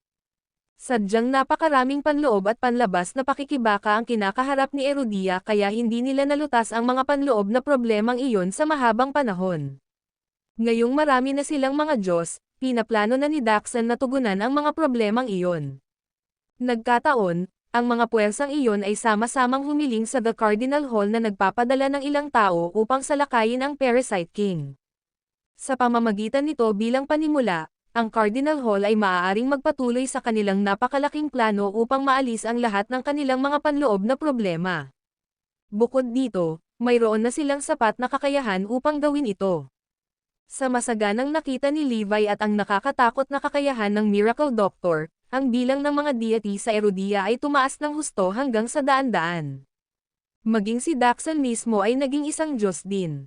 Tinipon nila ang lahat ng mga Diyos-Diyosan sa isang pangkat na tinatawag na Liga ng Langit, na ang mga miyembro ay tinatawag na Bantay sa Langit. Sa pagkakataong ito, nagpadala sila ng 28 bantay sa langit. Si Malcolm at Maxwell ang inatas ang manguna sa club dahil sila ay naging mga deity ng mas maaga at mas makapangyarihan. Kung makipagtulungan sila sa iba pang puwersa, magiging sapat silang malakas para talunin ang Parasite King. Dahil ito ang unang labanan ng Heavenly League, lumikha ito ng malaking kaguluhan sa Erudia. Ngunit, lalo pang natuwa ang mga tao sa katotohanan na ang base ng Parasite King ay matatagpuan sa isang restricted area sa Rank 1, na maaaring gamitin upang mapamantala ang mga pang-ibabaw. Matapos mahanap ang Parasite King, agad na hinanap ni Venom Finn si Levi, nakachat ni Asher Dragon at iba pa. Dahil sa kanilang mga talento, lahat sila ay napili upang maging mga Diyos at na-recruit sa Heavenly League. Kakasabi lang sa kanila ng Heavenly League tungkol sa kanilang misyon, na nagudyok sa kanila na umalis bago dumating ang Venom Finn. Nahanap na namin siya, Master. Ulat ng Venom Finn. Mabuti. Pupunta tayo doon kaagad. Bitbit si Forlivia sa kanyang likod, mabilis na umalis si Levi kasama si Dr. Erebus at ang iba pa. Ang video na ito ay edited by Urban Storytelling. Kabanata 3035. Isang hindi pagkakaunawaan. Hindi nagtagal, nakarating na sila sa kabundukan ng Marzengfield. Talagang walang awa ang Parasite King. Pinatay niya ang napakaraming tao at gumamit ng mga live na paksa upang linangin ang mga parasito. Napakalupit. Handa siyang gawin ang lahat ng posibleng paraan upang likhain ang ultimate parasite. Matapos ang pagsasaliksik sa katatapos na mga gawa ng kalupitan ng Parasite King, si Dr. Erebus at iba pa ay hindi napigil ang campaign ng malakas. Sa kabilang banda, nanatiling tahimik si Levi habang ang kanyang ekspresyon ay nanatiling malamig sa kabuuan. Hindi nagtagal, nakarating na ang lahat sa destinasyon. Natigilan sila sa kanilang nakita. Anong nangyayari? Bakit napakaraming tao ang nagkukumpulan sa labas ng base ng Parasite King? Mayroong kahit libu-libong tao dito, at lahat sila ay mga elite. Ang Black Sky Union. Nakita ni Levi ang kanilang pamilyar na mukha mula sa Black Sky Union sa karamihan. Kahit na ang kakaibang mukhang matipunong lalaking iyon ay naroon din, na hinihila ang isang mutated na lobo sa isang tali. Habang tinitingnan ni Levi ang karamihan, napagtanto niya na maraming tao ang may kasamang mga hayop. Mukhang marami na ang nagsimulang paamuhin ang mga mutated beast na ito pagkatapos ng spiritual energy revival. Pero teka, anong ginagawa nila dito? Bakit ang daming puwersang nagtitipon dito? Pagdating ko kanina, walang tao. Bakit ang daming tao bigla? Nagulat din si Venom Finn. Mukhang may kinalaman ito sa Parasite King, nalilitong hula ni Dr. Erebus. Maging si Levi ay nagsimulang makaramdam ng pagkabalisa. Kung kumalat ang balita na balak nilang gamitin ang Parasite King's ultimate parasite para gamutin si Forlivia, baka huli na siya dumating. Baka nasira na ang plano. Nang lumitaw si Levi ang iba pa, ang mga puwersa at hindi naghihinala.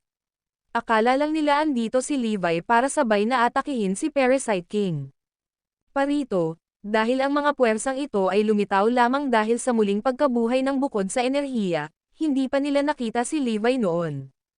Kaya naman, hindi nila nakilala si Levi at iba pa. Boss, Bakit ka nandito? Isang gulat na boses ang narinig.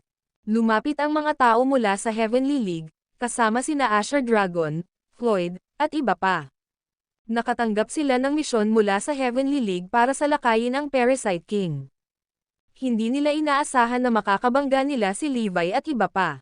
Nandito ka ba para salakayin din si Parasite King? Tanong ni Kirin. Natigilan si Levi at ang iba pa bago napagtanto ang nangyayari.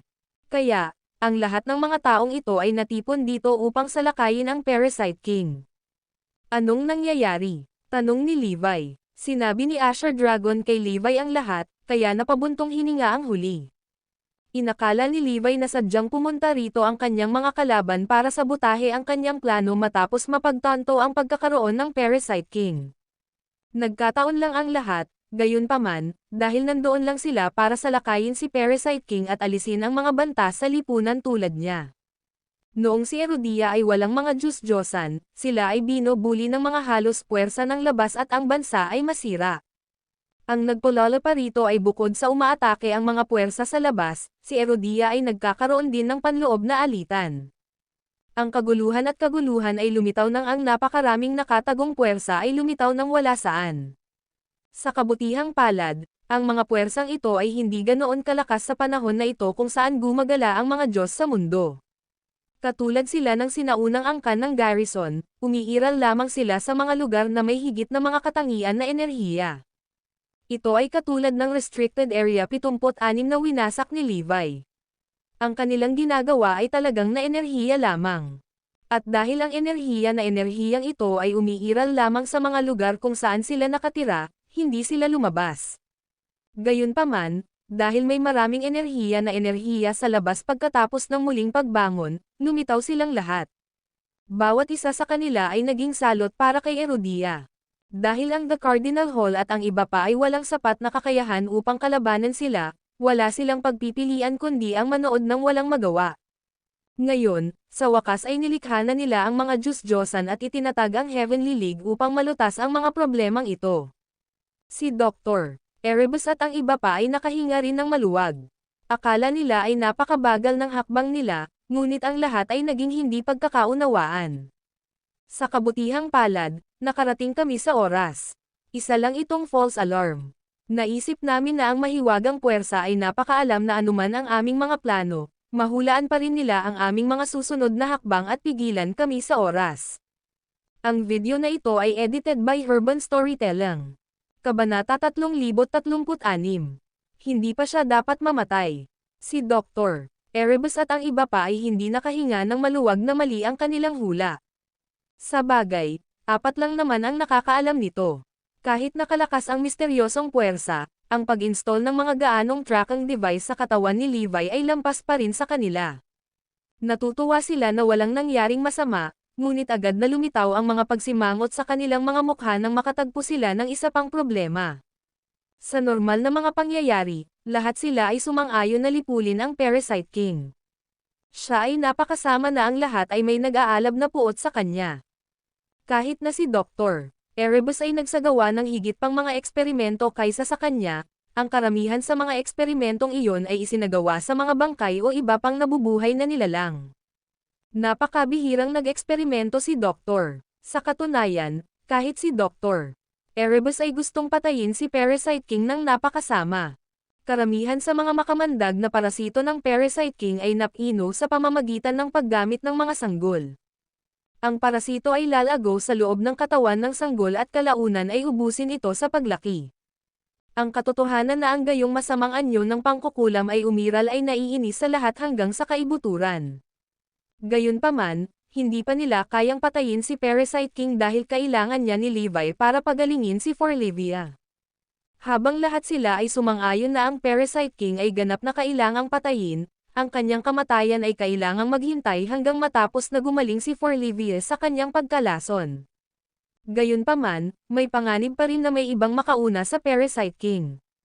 Wala silang paraan para gamutin si Forlivia kung parehong napatay ang Parasite King at ang ultimate parasite niya. Napagtanto ni Asher Dragon at ng kanyang mga tauhan na may mali nang makita nila ang kakaibang hitsura sa kanilang mga mukha. Anong ginagawa mo dito, boss? Nandito ka rin ba para sa Parasite King? Tanong niya. Bago pa man makasagot si Levi, sumigaw ang mga puwersa mula sa Black Sky Union, dumating na ang mga lalaki mula sa Heavenly League. Simulan na natin ang operasyon. Lumingon sina Malcolm at Maxwell nang kunin nila ang kanilang mga itim na seal sa kamay. Ang Black Seal ay ginamit para magbigay ng Heavenly Orders at may gagawa ng pakilyusan sa bawat Heavenly Guard. Lumabas, mga bantay ng langit. Dapat nating alisin ang Parasite King ngayon. May pahintulot kang patayin ang sinuman at lahat ng humahadlang sa iyo. Oo, sir, sabay-sabay na sigaw ng mga Heavenly Guards. Ang iba pang puwersa na naruroon sa pinangyarihan, ay sumigaw din bilang tugon, kamatayan sa Parasite King. Determinado silang ganap na sirain ang Parasite King, handa silang pakilyusan ang lahat ng kanilang mga tauhan.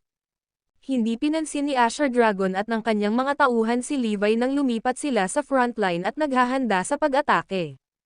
3, 2, 1, pag-atake. Nang akmang susugod na sila, may lumitaw sa harap nila at hamarang sa kanilang dinadaanan. Hindi mo siya dapat patayin. Ang taong iyon ay walang iba kundi si Levi mismo. Kailangang mamatay ng Parasite King, ngunit hindi pa ngayon ang oras. Kailangan ko pa rin ng Parasite King para gamutin si Evie, kaya hindi ko pa siya pwedeng hayaang mamatay. Kailangan kong pigilan sila sa pagpatay sa kanya. Matapos ihinto ni Levi ang kanilang pag-atake at marinig ang mga salita niyang iyon, nawalan ng malay ang lahat. Lahat sila ay nakatingin kay Levi sa gulat at hindi makapaniwala habang ang mga iniisip ay nagsimulang tumakbo sa kanilang isipan. Ano, gusto niyang pigilan tayo sa pagpatay sa walang pusong halimaw na iyon. Lahat ng tao sa bansa ay gustong patayin si Parasite King, kaya bakit niya tayo pipigilan? Kakampi ba siya ng Parasite King? Pati sina Floyd at Asher Dragon ay natulala sa mga kinikilos ni Levi. Ilang saglit lang ay nagtataka sila kung bakit lalabas si Levi dito. Pumunta ba siya dito para pigilan kami? Bakit niya gagawin ang ganoong bagay? Levi, may ideya ka ba sa ginagawa mo? Galit na sigaw ni Maxwell. Hindi niya magawang paniwalaan na talagang dumating si Levi para pigilan sila. Ako naman, tingnan mo, hindi pa pwedeng mamatay si Parasite King. Sagot ni Levi. Isang malamig na kislap ang lumitaw sa mga mata ni Malcolm habang nagtatanong, Levi, naiintindihan mo ba ang iyong ginagawa? Sigurado ka bang gusto mong pumanig sa Parasite King at ipagtanggol siya? Ang video na ito ay edited by Herban Storytelling. Kabanata 3037. Ilang kamatayan sa mga kalapit. Hindi ko sinabing kakampi ko siya, hindi ko rin siya pinagtatanggol. Ang hinihingi ko lang ay huwag niyo siyang patayin. Sagot ni Levi sabay balik ng tingin kay Malcolm. Oo, may kailangan pa kaming asikasuhin sa kanya. Makakasama mo siya kapag tapos na tayo. Idinagdag ni Dr. Erebus. Hindi sila naglakas loob na sabihin sa karamihan ang kanilang plano na pagalingin ng Parasite King si Forlivia dahil sa kung gaano ito kasuklam-suklam at peligroso. Tumutulong ka sa Parasite King kung pipigilan mo kaming patayin siya. Tama na yan. Bakit nyo kami titigilan kung nakakulong na kami sa pasukan? At saka, anong negosyo mo sa halimaw na tulad niya? Kung ipipilit mo kaming pigilan, dapat bigyan mo kami ng wastong dahilan. Malamig na sigaw ni Malcolm, Maxwell, at ng iba pa. Maging sina Asher Dragon at Floyd ay nahirapang maunawaan ang ginagawa ni Levi. Ano ang posibleng negosyo ni Levi sa Parasite King? Levi, lalabanan mo ang buong Erudia kung pipigilan mo kami. Oo, may ideya ka ba kung gaano karaming mga tao ang namatay doon? Marami pa rin ang pinahihirapan doon habang nagsasalita kami. Paano mo kami mapipigilan na patayin ang hamak na iyon? Walang masasabi kung ilang tao pa ang maaaring mamatay doon kung maghihintay pa tayo. Pumunta kami rito para iligtas ang mga taong iyon, at iyon mismo ang gagawin namin.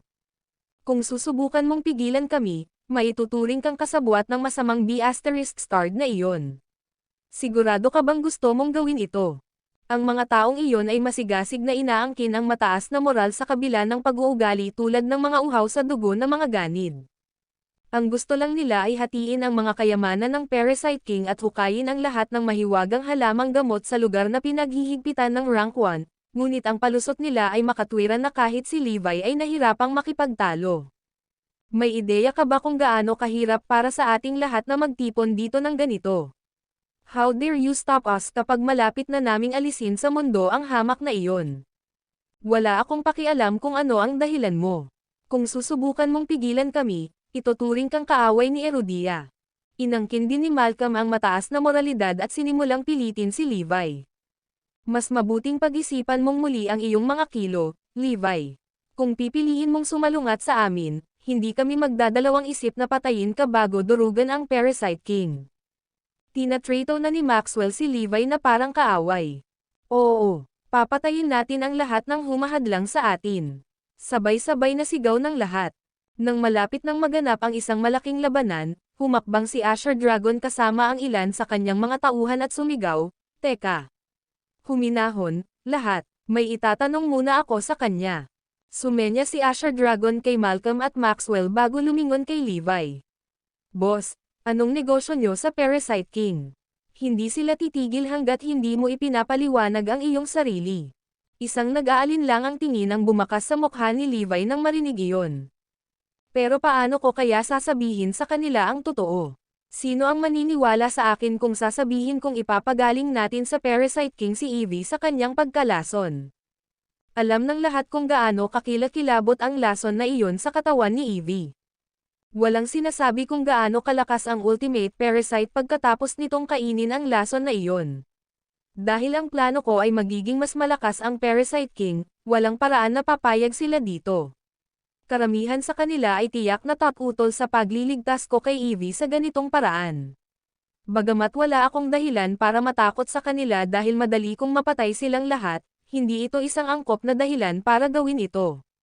Sa pag-iisip na iyon, sinabi ni Levi, "Hindi ko pa masasabi sa iyo ang dahilan." Halos hindi lumabas sa bibig niya ang mga salitang iyon nang may magtanong, "Wala kang planong pagalingin ng Parasite King ang iyong anak, hindi ba?" Agad na natigilan si Levi.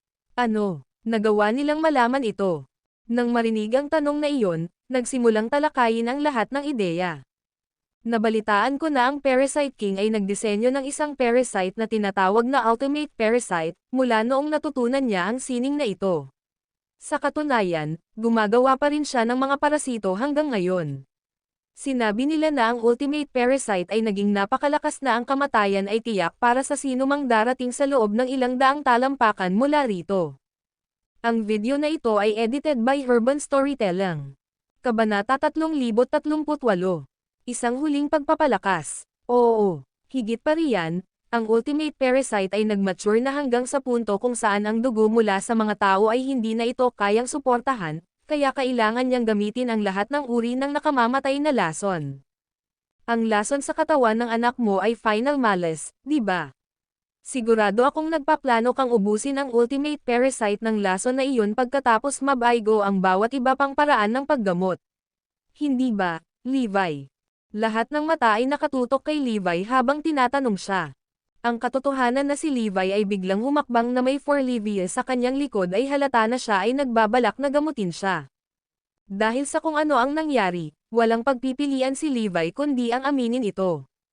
"Oo, tama. Hinanap ko si Parasite King dahil gusto kong pagalingin niya ang anak ko." Ano? Si Asher Dragon at ang iba pa ay may gulat na ekspresyon sa kanilang mga mukha.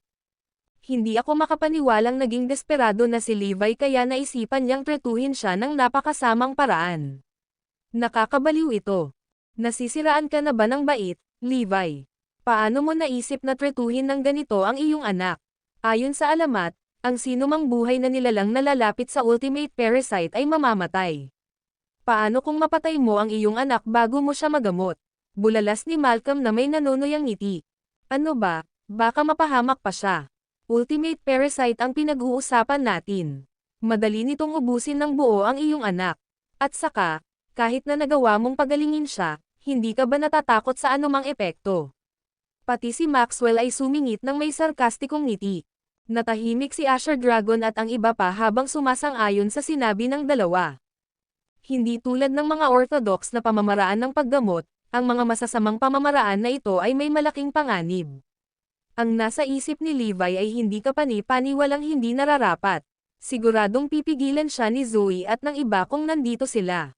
Ito ay sadyang masyadong mapanganib. Walang sino man sa inyo ang may karapatang manghimasok sa kung paano ko pinangangasiwaan ang mga gawain ng aking pamilya. Siyempre, alam na alam ni Levi kung gaano ito kapeligro. Kung ang mga pangyayari ay hindi masyadong kakilakilabot, hindi rin siya gagawa ng ganoong mga desperadong hakbang. Papasok na ako at pagalingin ko ang anak ko. Kapag tapos na iyon, magagawa mo na ang lahat ng gusto mo sa kanya. Maaari mo pa siyang kainin ng buhay para sa lahat ng pakialam ko. Pero, sa ngayon, kailangan ko siyang buhay para pagalingin ang anak ko. Hanggang sa panahong iyon, ang mga maglalakas loob na sumubok sa kanya ay ituturo sa aking kaaway, at hindi ako magpapakita sa kanila ng anumang awa. Malamig na pagpapatuloy ni Levi. Dahil naisip na nila ang kanyang mga plano, nagpasya siyang maging bukas sa kanyang determinasyon na matupad ito. Maiintindihan namin ang iyong sitwasyon, ngunit naisip mo na ba ang katotohanan na tutulungan mo ang Parasite King na lumakas bilang resulta? Sabi ng isang taga-Black Sky Union. Paano ko siya matutulungan? Naguguluhang tanong ni Levi. Napatingin din ang lahat sa taong may pagtataka sa mga mukha. Isipin mo, inaabsorb mo ng Ultimate Parasite ang lason mula sa katawan ng iyong anak. Gumagamit ang Ultimate Parasite ng lason bilang pinagmumulan ng pagkain nito, kaya ang pagsipsip nito ay walang alinlangan na magpapalakas nito sa proseso. Iyon naman, magpapalakas pa ng Parasite King.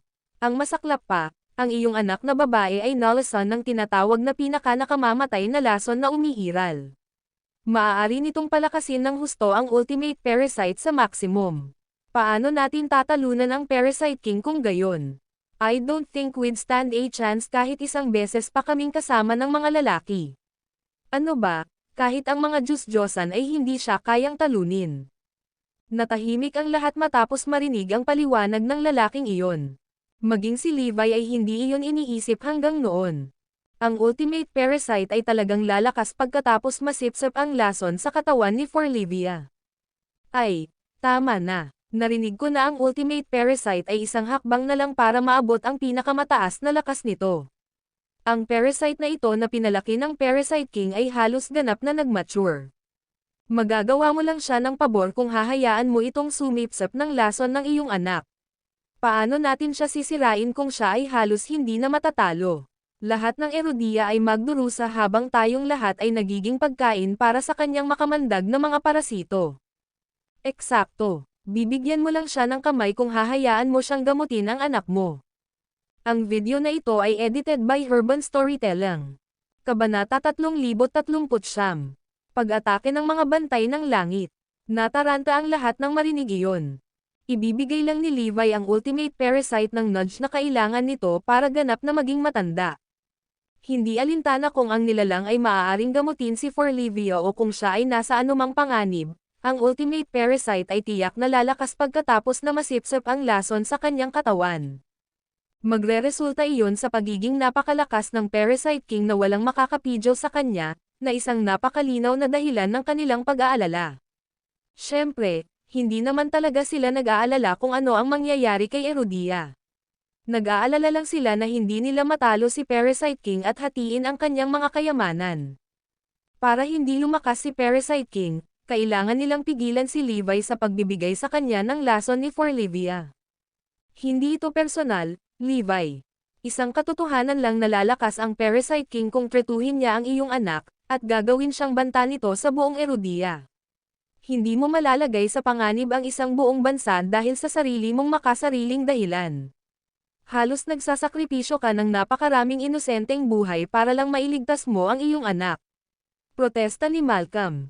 Eksakto. At saka, walang kasiguraduhan na gagaling pa rin ang anak mo. Sino ang nakakaalam, ang kanyang kondisyon ay maaaring lumala pa bilang isang resulta. Dagdag ni Maxwell. Oo, hindi kami papayag na palakasin mo ang Parasite King ng ganito. Tama na yan. Hindi mo kami mapipigilan. Mabuti pang tumabi ka na lang kung hindi ka papatayin namin, Levi. Lahat ng mga miyembro ng Black Sky Union ay sumisigaw kay Levi, handang umatake anumang oras. Si Asher Dragon at ang kanyang mga tauhan, ay sumang-ayon din sa kanilang mga pahayag. Hindi lamang ang plano ni Levi ang maglalagay kay Forlivia sa panganib, ngunit ito ay magpapalakas din sa Parasite King sa proseso at gagawin siyang isang malaking banta kay Erudia. Walang masasabi kung ilang tao ang mamamatay dahil dito. Dahil doon ay tumahimik sila dahil hindi nila alam ang sasabihin. The only reason I'm waste my breath talking to you people instead of kicking all of your asterisks is because you're Erudians. Maaaring ang ilan sa inyo ay tunay na nag-aalala tungkol sa kaligtasan ni Erudia, ngunit alam ko kung ano talaga ang iniisip ng karamihan sa inyo. Madali ko pa ring patayin ang Parasite King kahit na mag-mature na ang Ultimate Parasite, mahinahong sabi ni Levi. Walang pakialam si Levi sa Parasite King dahil isang suntok lang ang kailangan niya para mapatay siya. Gayunpaman, walang naniwala sa mga salita ni Levi. Oh, tigilan mo na yang kalokohan mo. Walang nakakaalam kung gaano siya kalakas pagkatapos naganap na mag-mature ang Ultimate Parasite. Paano mo masisiguro na kaya mo siyang kunin? Paano kung hindi mo siya mapatay? Kung siya ay manalo, ang lahat ng Erudia ay mapapahamak dahil sa iyong pagkamakasarili. Wala kang masisigurong anuman. Walang pumayag na ituloy ni Levi ang kanyang plano. Makinig ka, Levi. Hanggat naririto kami, hindi mo gagamutin ang iyong anak ng parasito na iyon. Heavenly Guards, atake. Inutusan ni Malcolm ang mga lalaki na kumilos gamit ang isang Heavenly Order.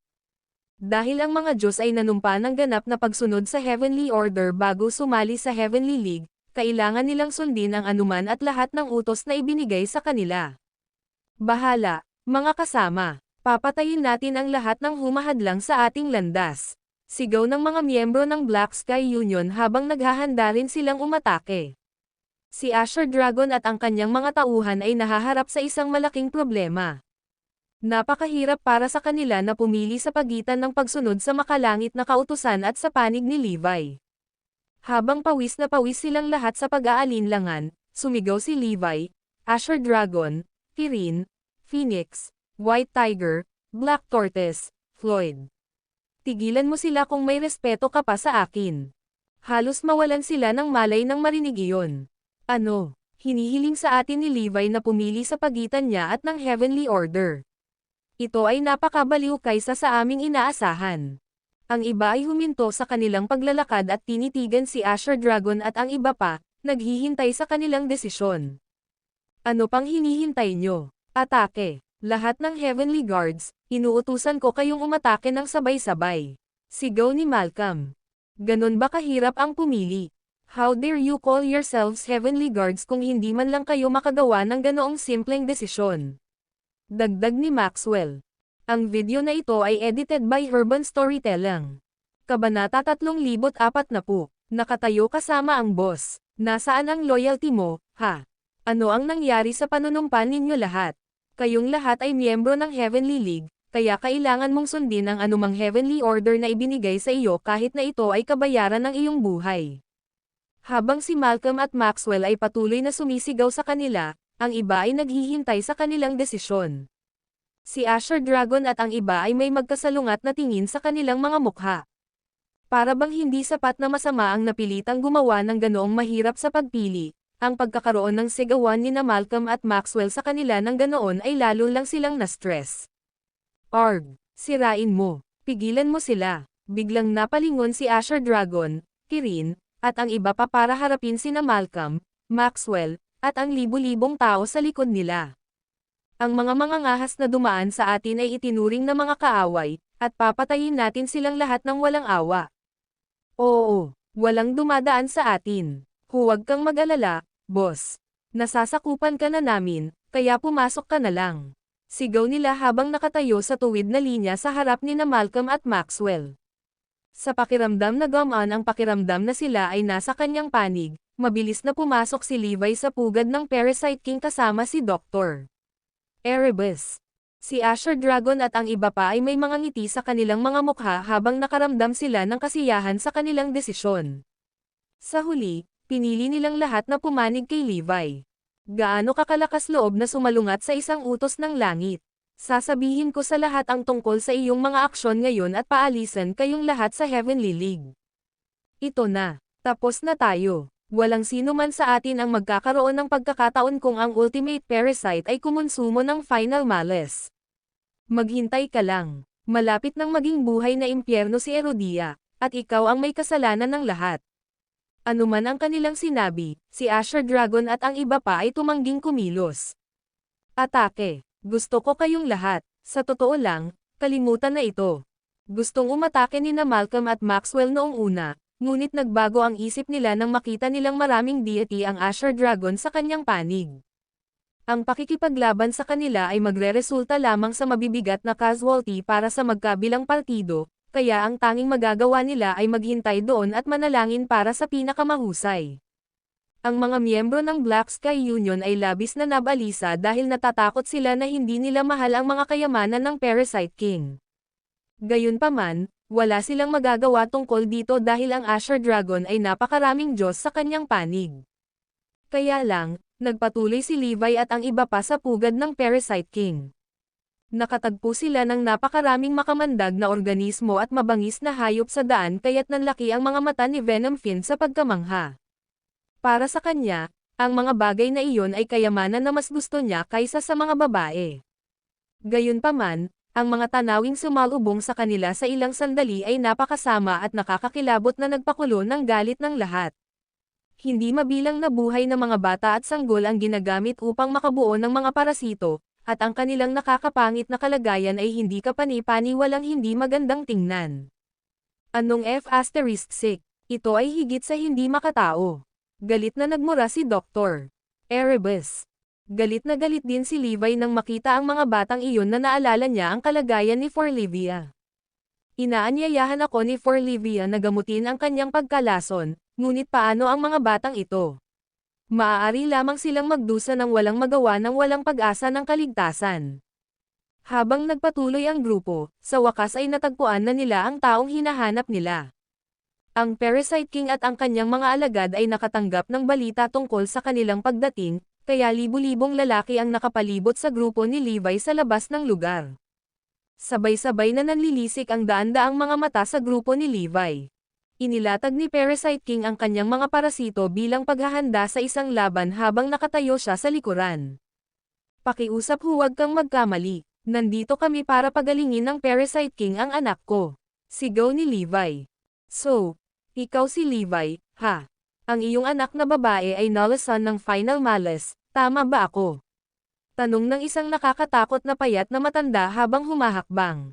Nagningning ang kanyang mga mata sa pananabik nang tumingin siya kay Forlivia at napabulalas, ito ay talagang isang malakas na lason. Ang kailangan lang ng Ultimate Parasite ay isang makapangyarihang lason para ganap na mag-mature, kaya normal lang sa kanya ang makaramdam ng pagkasabik kapag ang nasabing lason ay naihatid na sa kanyang pintuan. At narito ako, nag-iisip kung saan ako makakahanap ng lason na sapat na malakas para pakainin ang Ultimate Parasite. Perpekto ang nasa katawan ng babaeng ito. Natural, nakikita ni Levi ang kanyang mga intensyon, ngunit wala siyang sinabi tungkol dito para sa kapakanan ni Forlivia. Halika, simulan na natin ito. Hindi nag-aksaya ng oras si Levi na dalhin si Forlivia papunta sa lalaki.